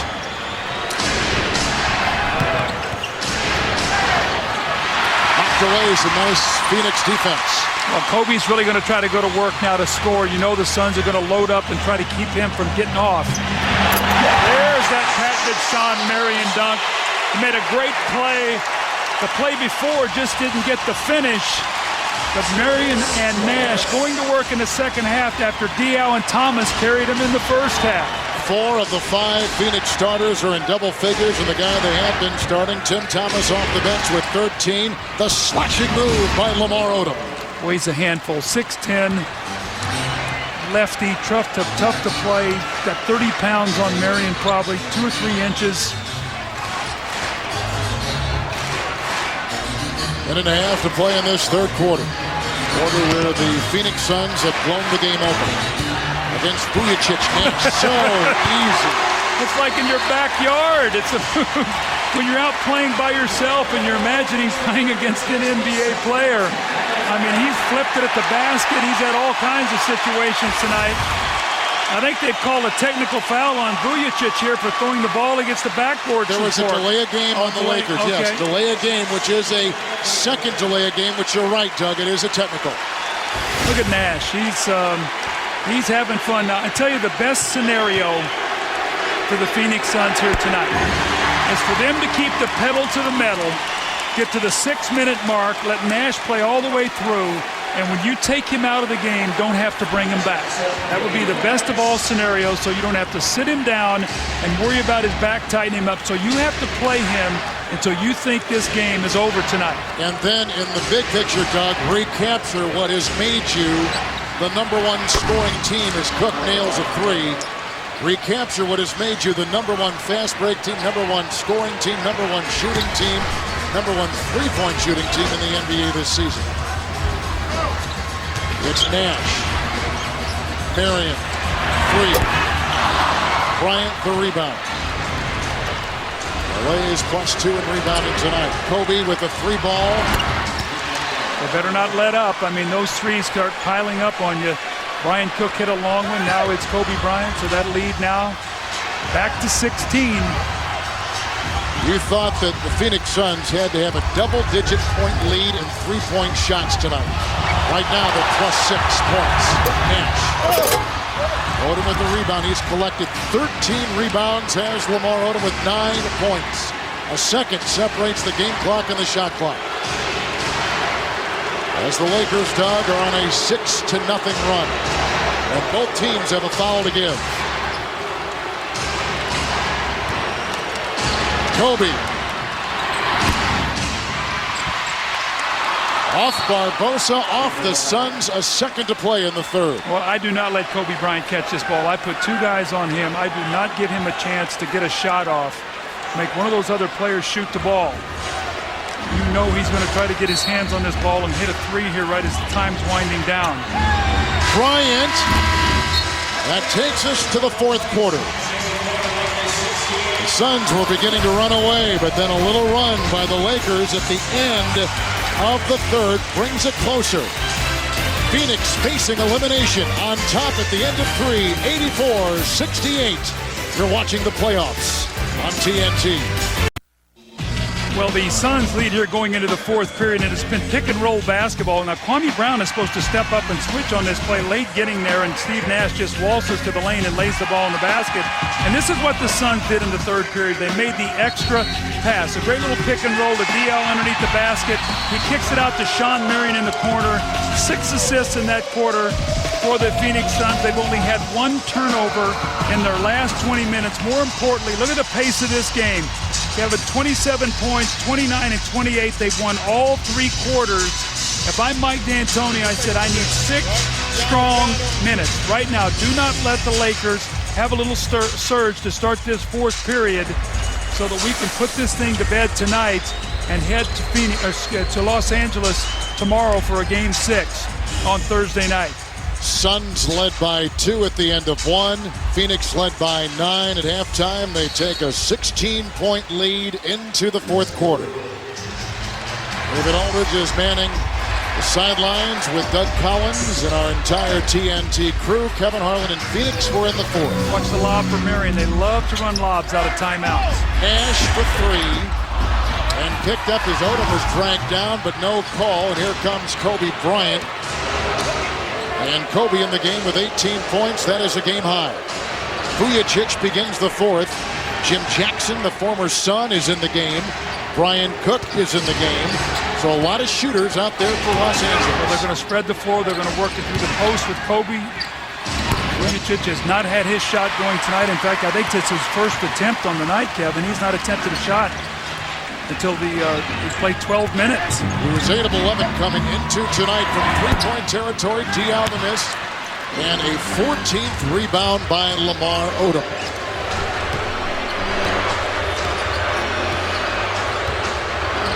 Screen by Cook. Kobe across the lane. He just scissored through 3 people.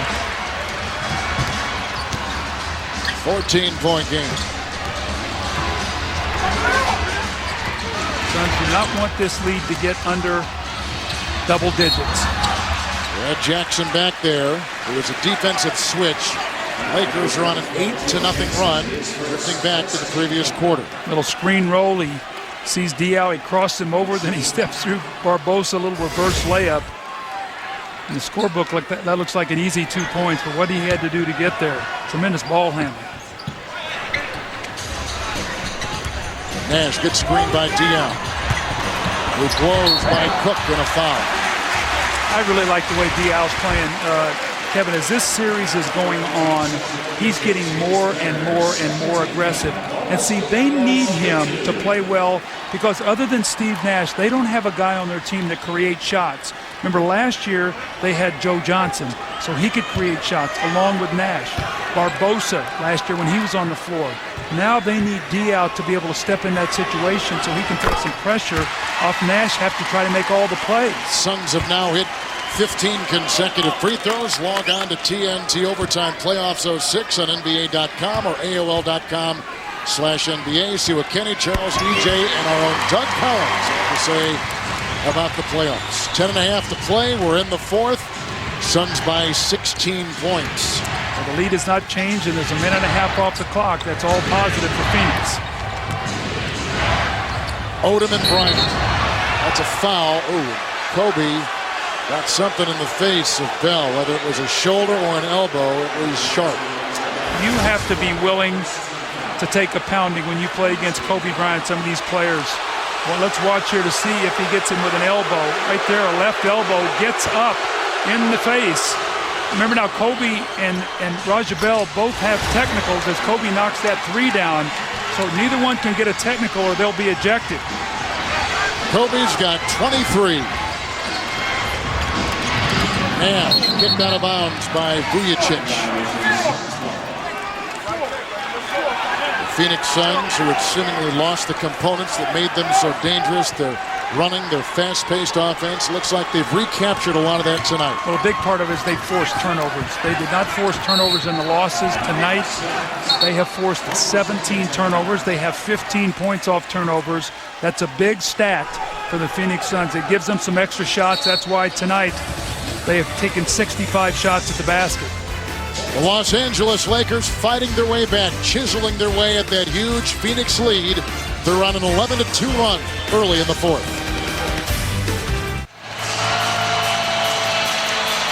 Phoenix Suns on top 86-73. There were 4 Game 5s tonight in the NBA playoff picture. The home team won the first 3, and included there was San Antonio's win over the Sacramento Kings. How about Aaron McKee in the game here for the first time tonight? We have not seen him. No, in these playoffs. Gives him a lot of experience. Remember, he had some great years with the Philadelphia 76ers playing with Allen Iverson and Eric Snow. A one-time Phoenix lead of 22 points is down to 13 in the last 3 minutes and 15 seconds. Nash for 3. Huge! See, when you switch, Steve's got to make a decision. Either go quickly and go around the guy or pull up and shoot the ball so you don't get stagnant. That was a big shot to push the lead back to 16, where we started to start the fourth period. Ryan Cook is picked up by Diaw. Here's Kobe Bryant, who's got 25. It's going to be a big quarter for Kobe. He's got his scoring shoes on right now. Look at this. Barbosa can't get it, but Marion does. Another great pass from Steve Nash.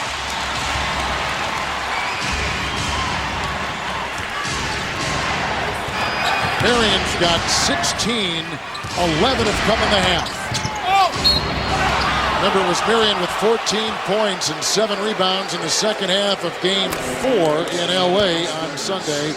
And a foul goes on Diaw, number 3 on him. But if this does go to a Game 6, Sean Marion cannot have a quiet first half. He's going to have the total game. 2 for 9 in the first half. We pointed that out. Come to life here. Going to the basket. He's hit a couple shots. He's dunked the ball. He's got an offensive rebound. Activity is how Sean Marion scores his points for this team. Running the floor. And Lamar Odom has taken a lot of that out of him because he's had to fight him down in that post area this whole series. Kwame Brown checks back in the game, and leaving is Cook. Kwame has played in foul trouble all night long. He's currently got 4 with 13 points and a 6 of 6 night from the field. Lamar Odom is 3 of 4. The Suns are still +6 in points scored at the free throw line over Los Angeles. Nash against Brown. Mismatch which Steve has exploited time and time again tonight. Diaw, Nash, rotating to Bell for 3. Kwame Brown collects his 3rd rebound. Good defensive sequence that time by the Lakers. Lamar Odom. That's a 3-second, defensive 3-second inside. That's against the Suns, a technical shot and possession coming up. Now, if you're Mike D'Antoni, you're looking up that clock right now, and you're saying it's 14. Let's just play running time here the rest of the game. Let's not stop the clock, because when you're leading, it seems like that clock will not run down. Kobe Bryant does miss. 5 of 7 now. Bryant from the line. Lakers are 15 of 19. The Suns 21 of 24. So Phoenix has taken 5 more free throws than Los Angeles in this game 5. And the Suns are shooting 91% at the line in the playoffs. It's Lamar Odom working on Diaw, who knocks away the shot. Shot clock is at 6. Odom, big shot. He worked hard for that one.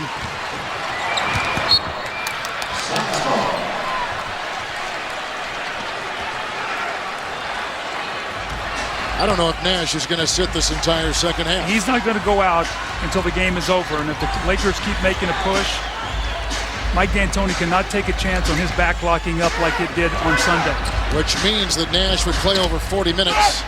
Diaw open. If he starts making that shot consistently, he's going to be an all-star. Because the only thing really that has separated him is his trust to be able to pull up and shoot that shot and not feel like he has to drive that ball always to the basket. It's Odom again, who's got a double-double with 13 points and 14 rebounds. Jackson looking for Brown, broken up by Marion. Out of bounds it goes on the deflection. Shot clock is at 24. The Suns have to scramble so much on defense because, Kevin, again, they're double-teaming Odom and they're double-teaming Kobe Bryant. That leaves these other guys out there to get point-blank shots. That's why Kwame Brown is 6 for 6 from the floor. Doug, you wonder if we would be at this point, with the Lakers up 3-1, if Phoenix had a healthy Kurt Thomas. Yeah, Kurt Thomas, and how about Amari Stoudemire? They talk about how small the front line is. Well, that's not by plan by the Phoenix Suns, I can tell you that. That's by injury, but this is tailor-made for Kurt Thomas. This is a half-court series, and he would have matched up against Kwame Brown and caused him more problems inside. Bryant dance. Oh my gosh! Bell just clothesline Bryant. That was because he felt that Kobe had gotten him with an elbow earlier in the game. This is important now. Raja Bell cannot get tossed. Did they throw him out? Did they call a flagrant 2 on that? That's the discussion right now. If that's a flagrant 2, he's out of here. Who's going to guard Kobe the rest of the game? Yeah, he's thrown out. He's thrown out of the game. He had a technical before. Double T, in fact, with Kobe Bryant, and Bell is gone.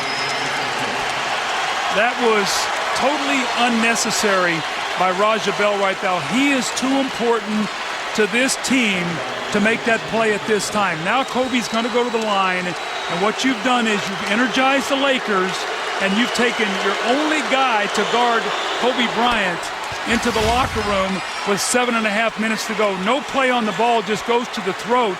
And he's got to be concerned about a possible suspension in Game 6. Because remember now, Haslam was suspended for throwing his mouthpiece at a referee. And you also had, remember, Posey on the foul against Heinrich. So the Suns have got to hold their breath that if there's a Game 6, that Raja Bell does not face a suspension.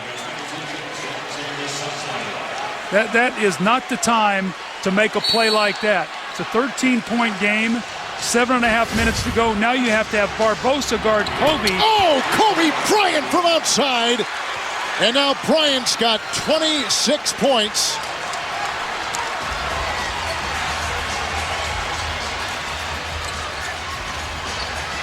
Make it 29 for Bryant. And here is Nash at the other end, and that will trickle in. And now you got Barbosa guarding Kobe. Cannot handle him. Strength, size, quickness. James Jones has also come in inside to Odom, working around Marion. Now you got to really scramble out there to really give Barbosa so much more help. If the Suns win this game, it will not be defensively. They're going to have to win it offensively. Nash with the mismatch on Kwame Brown. Now Bryant comes back over. And McKee watches Barbosa. And now Diaw. Shot clock is at 4. Barbosa for 3. Boy, they need Barbosa. He has been the guy off the bench all season long. It's Kobe for 3 at the other end. Rebound by James Jones. Suns got to keep pushing the tempo. They do not want to get in a half-court game. Kobe Bryant now guarding Steve Nash, trying to calm him down. Barbosa's 3 moments ago, the first second half bench points by Phoenix. It's a 3 by Marion.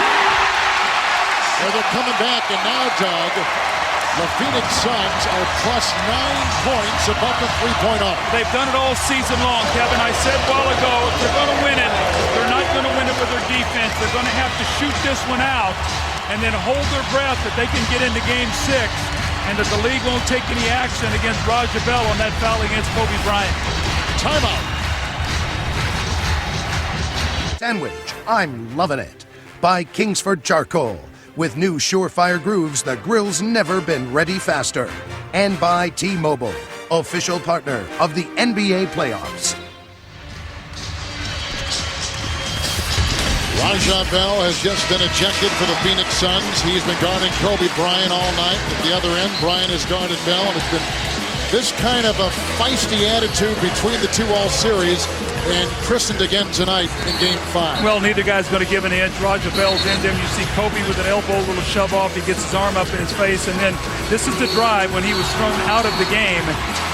And again, the Phoenix Suns, if they can go on and win this game, they're going to have to hold their collective breaths that Raja Bell will be around to play in Game 6. Suns had a big lead of 22. The Lakers cut it to 10. Suns have scored the last 6. Suns only have 1 turnover the last 26 minutes. Kobe Bryant's got 29. Here is Jackson with the travel. David, what do you have? Well, guys, Mike D'Antoni talked about this very thing this morning with Raja Bell. He said that Raja Bell had to play close to the edge with a lot of emotion, but that he could not go over the edge. He had to play with some composure. And clearly we saw him lose his composure on that hard foul. And you've got to think the league is going to look really hard at that in terms of a suspension for Game 6. Barbosa sailing in, but Mike D'Antoni also said we've all got to become fighters. And Nash has said we need a killer instinct. So they felt they had to play, like David says, on the edge, but obviously Bell crossed it. McKee, Jackson. And picked up by Diaw. The Phoenix Suns are on an 8-0 run.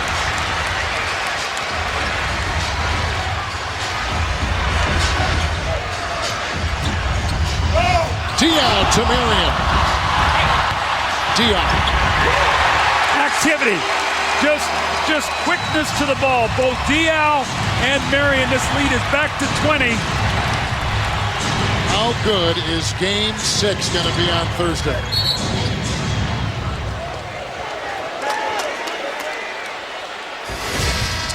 Now watch Sean Marion miss this. Look how quick he is off his feet.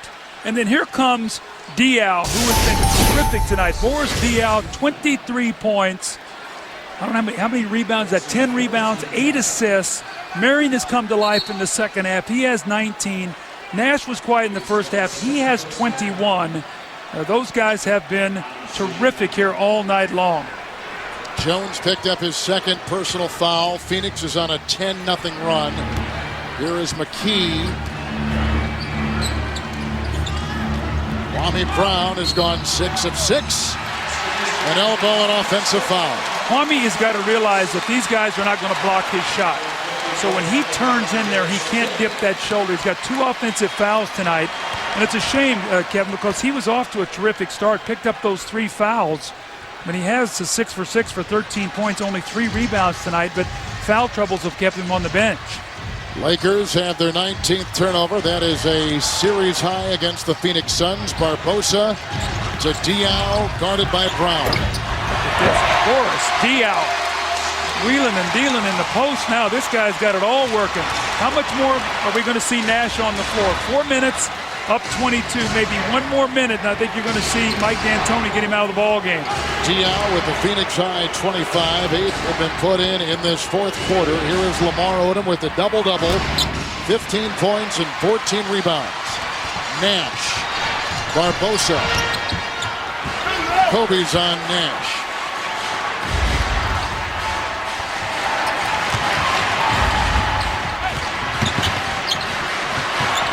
Look at that ball movement. It's the best it's been the entire series. Penetrating, making the extra pass.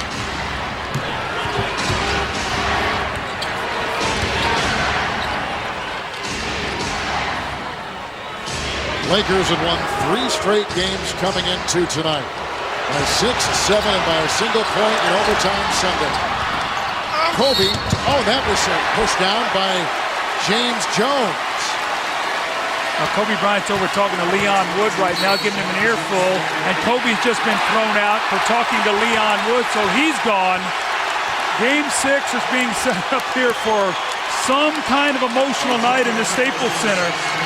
That is Kobe Bryant's second technical foul. Remember I told you earlier the double technical? People say, well, it's just sort of offsetting. This is an ejection for Kobe.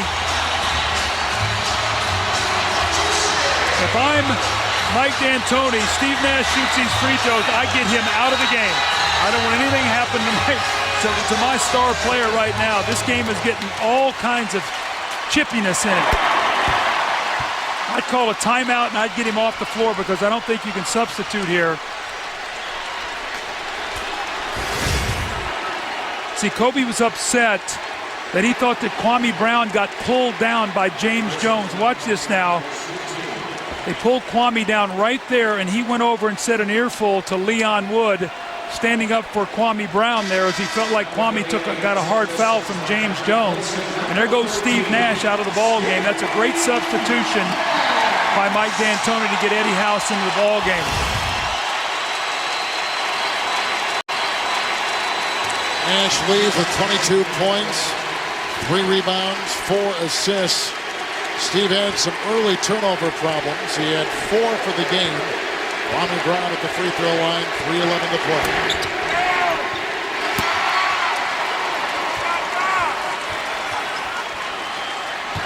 It is going to be some kind of night. Game 6. Can this young Laker team, really the only playoff experience is Kobe Bryant, can they win Game 6 and finish this series and face the Los Angeles Clippers in the next round, Kevin? Or can the Suns find a way to break through and push it back to a Game 7? That free throw by Brown breaks a 13-0 Phoenix Suns run.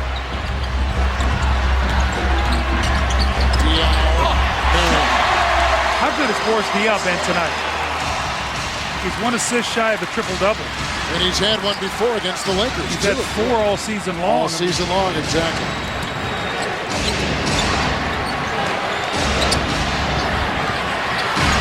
Odom. Something has fallen on the floor. That's a towel. Looks like somebody threw a... No, you know what, Doug? It came out of the rafters. Oh, it did? Yeah, I wonder if that gorilla is up there. Oh, they shoot those up between timeouts. It got stuck up there, so... Sometimes the gorilla will climb the catwalk and drop them on the fans.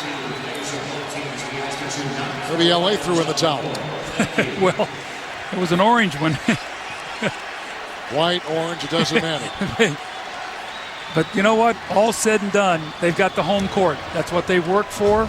They've got the home court in Game 6. It's on them to defend it and move on. It's James Jones.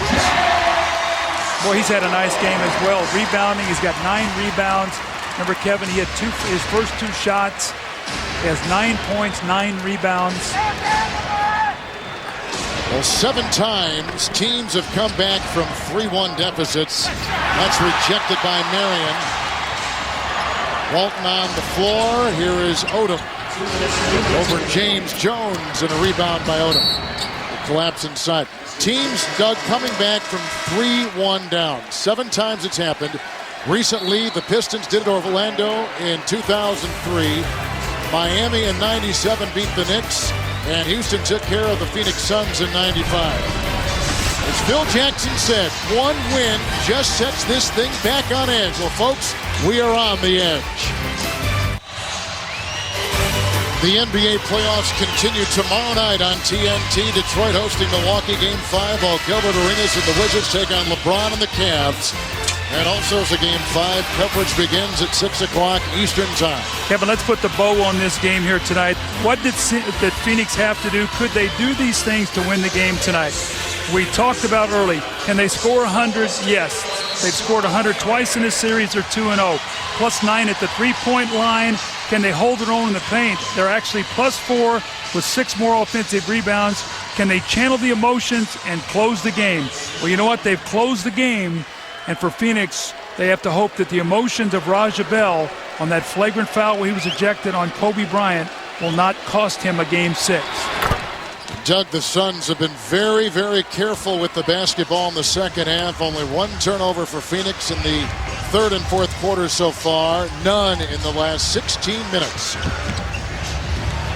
Nicholas Skidishvili is in the game for the first time for the Phoenix Suns. And he is out there with Barbosa and House. Burke is out there for Phoenix and James Jones.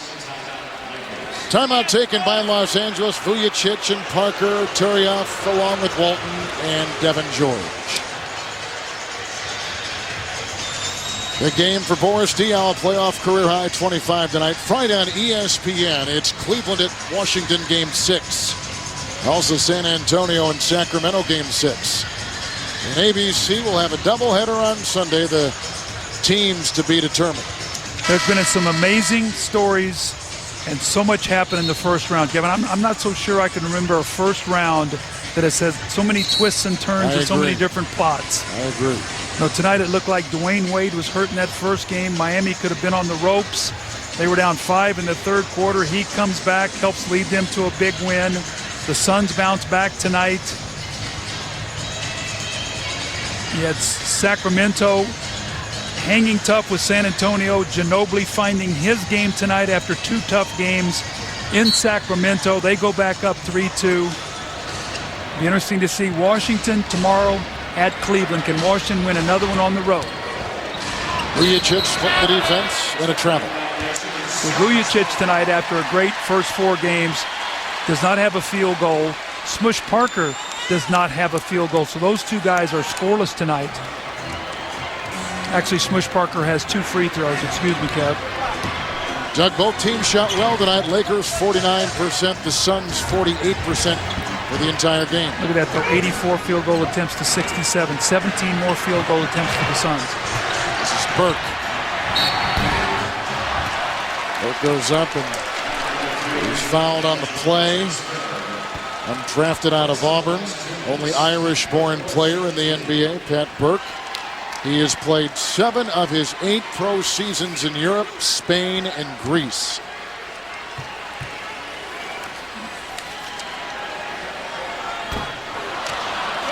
Doug and I will be in Los Angeles at the Rockin' Staples Center on Thursday night, Game 6, 10:30 Eastern start.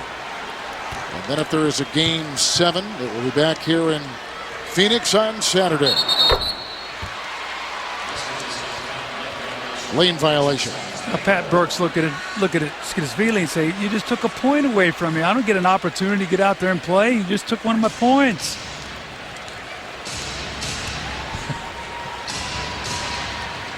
That's fighting words when you don't get on the bench for a coach. I mean, can't have a guy take your points away from you. George hits the shot. In Dublin, they'll be looking at this box score and they say, hey, one of our own score, but not the case as of right now. Skidishvili. The ex-lottery pick by the Denver. There he goes. Burke puts it in.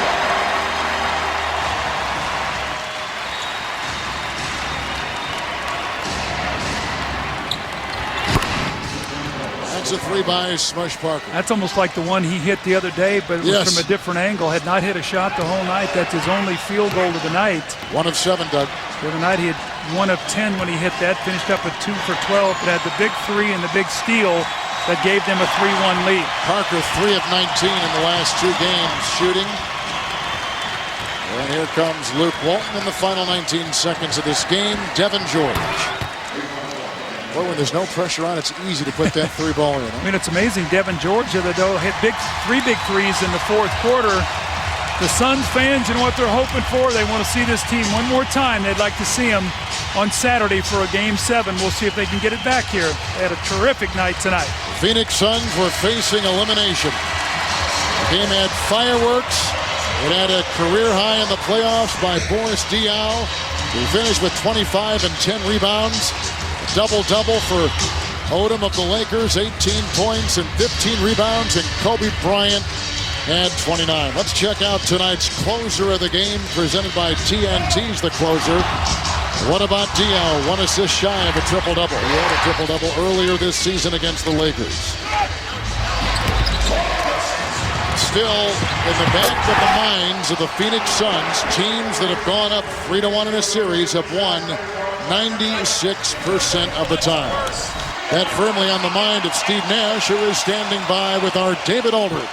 Steve, you guys talked about playing a little angry tonight. Did you have that?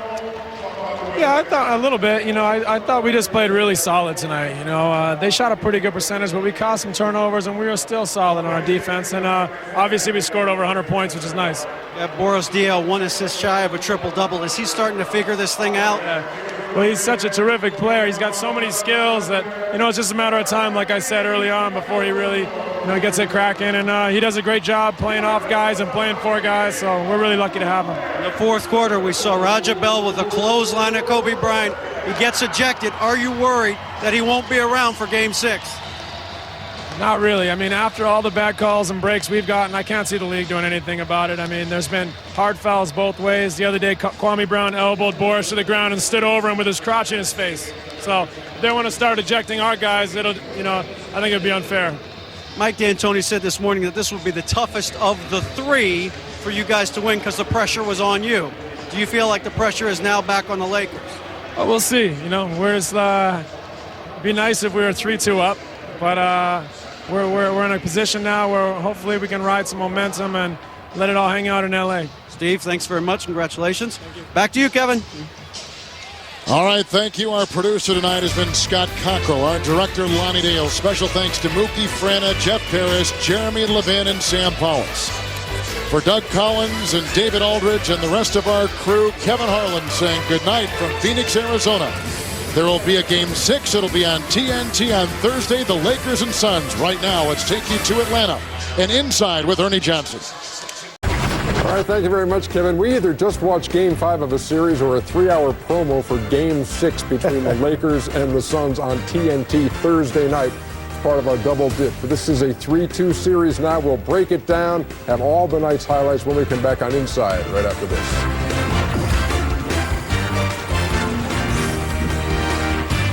And they said, we got the first foul. Well, the elbow, you should have got the second foul. But, obviously, it is what it is. But, I'm trying to choose my words. I don't know if they'll review it and they'll tell us what they're going to do. So whatever I say right now is not going to matter much. So I hope not.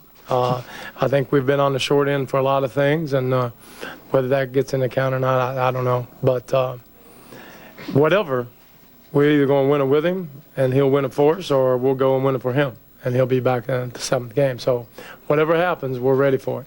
We'll play as hard as we did today and play well. You would hope that, things start to even out a little bit. But anyway. Just frustrating.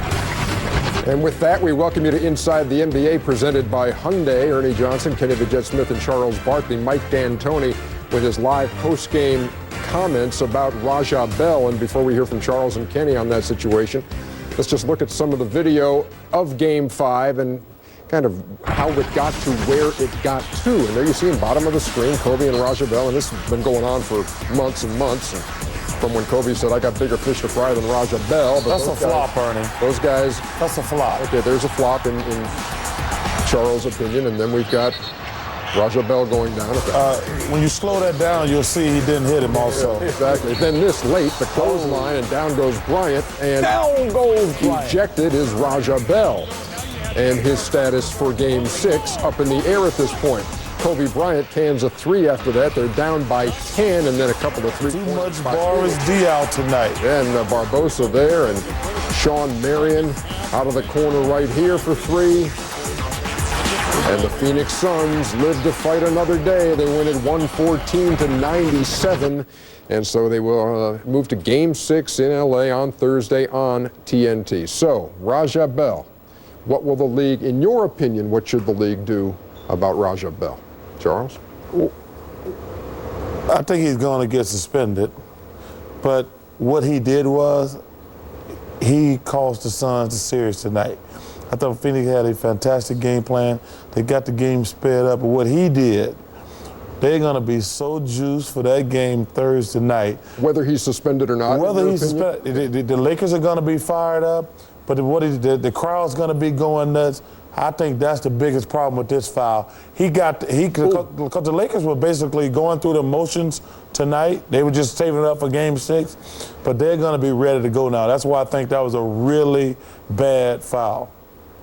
I agree wholeheartedly. I think one of the things that Raja Bell did was he made sure that the attention and the antennas of the Los Angeles Lakers were there for Game 6. And if you saw this game, it seemed a little bit flat. They looked a little bit concerned in the fact that they weren't sure if they could continually play the way they were. And now I think that at the end of the game, the antennas got raised up, the intensity got raised.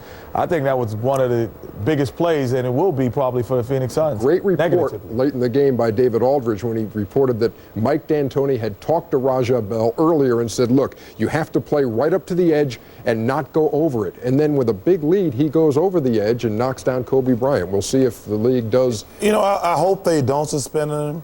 But what he did was, hey man, that's just gonna put some adrenaline in the Lakers and in their crowd going into Thursday night. That was a really bad play. But if it's consistent with what's been going on and what guys have gotten suspended for, that's a suspension. Yeah, but you got to, because you know, I think we all were surprised that Reggie Evans didn't get suspended. Exactly. But this was a clothesline. It certainly was. This would have made Jack Tatum proud. But you could do that every play to someone if you really want to. That's why they're going to have to stop that. So we will see if we get some more post-game comments about that incident as our show goes on. But right now, let's move to the Sacramento Kings and the San Antonio Spurs playing Game 5 through 4. They shot just a shade under 21%.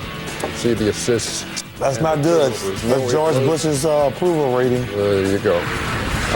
Let's go back to the Lakers and the Suns. And, of course, everybody talking about Raja Bell. And that was a question to the Lakers' Phil Jackson. Do you expect Raja to be suspended for the next game? No. Why? No, I mean, I don't think it's, anything beyond, it might have been a flagrant foul, but I don't think it's beyond the level where there's a punch thrown or anything like that. We want him out there. Yeah, I knew it. I was about to say that. I know what he's doing. He'll help incite the crowd in L.A. if he's there. Right. If he's not there, he can't. If he's suspended, he can't be in the building. And if he's there, the crowd gonna be on him. They're gonna make up signs. Because some fans got no life. I never understood why they take the time to make up signs, but it's going to incite the crowd, and that's why Phil Jackson, that's going to only help the Lakers if he's there. And timing is everything, whether you're a comedian or whatever you're doing. Was that outstanding by Phil Jackson? He said, I don't think I'll be suspended. We want him out there. Yeah, no question. It also, he knows Kobe. He knows when he sees that face that took him down, that's a guy that he's going at. Yeah, but I think that helps Kobe as well. I don't think that's why he wanted, because if Kobe, that'll take Kobe, he'll go back to being the old Kobe. But he don't want Kobe playing a one-on-one game, because that hasn't been successful. But it will incite the crowd, and that was actually a very smart thing. That'll really, because they all so laid back. And even back in the day, the Lakers have never really had a home court event. They had the best teams, but you never felt scared like you did when you played the Celtics. Them little crooks they had up there refereeing the game. Hey, you know who's at the podium live now? Raja Bell. Raja Bell, let's go. I've been hit in the face multiple times during the series, and it was an overreaction, so it was a bad play on my part. What do you expect to happen? I don't know. Like I said, it was a bad play. I kind of lost my head there for a second, and I don't know what to expect. Phil just said he doesn't expect you to be suspended. You agree with that? I hope Phil has a say in it. What was you were reacting to being hit in the face earlier in the series, or? It's been a pretty physical series, and at that point in time, I had caught another elbow in my jaw, and I lost my head and overreacted to it. So earlier in this game. Yep. You talk about the foul. It was cold on you when you got an elbow. Yes. Did the Lakers bench affect you at all, or did it taunting you at some point? No. That was the. I can't really blame anybody for what happened, man. It was the heat of the moment. I overreacted a little bit. Could have cost my team. And for that, you know, I'm sorry, but you know, it's heat of the moment type of thing, and I overreacted. Good. Give him high points for honesty. That was great. Yeah, exactly. That was great. He made a mistake. He's a great kid.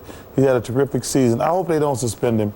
He's going to get suspended. Yeah. If that's consistent with what's been going on, he's going to get suspended. I mean, well, you know, we had the loose ball foul the other night. They didn't suspend Richard Evans. Chris Kaman. The famous Chris Kaman episode going by another name. Nice, Charles.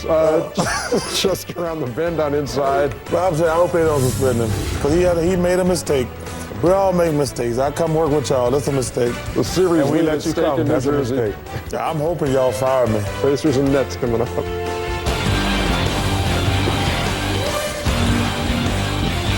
To 86, the final. New Jersey takes a 3-2 lead. Game 6 Thursday at Conseco Fieldhouse as the Nets try to put it away. Meantime, Kobe Bryant has made his way to the post-game podium. Physical with each other. It's a physical game. It's a physical game. You know, no more, no less. It's a physical game. You go out there and you play. You know, we're kind of throwbacks to the 80s style of basketball. And, you know, it's physical basketball.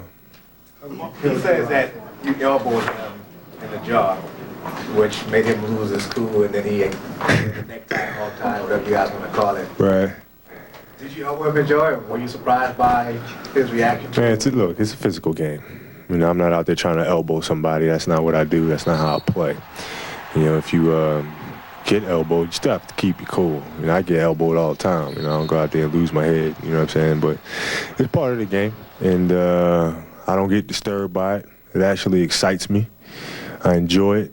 I grew up playing basketball that way, and you know, it's just part of the game. How would that characterize what the holding for all of you? How would I characterize it? I don't know. I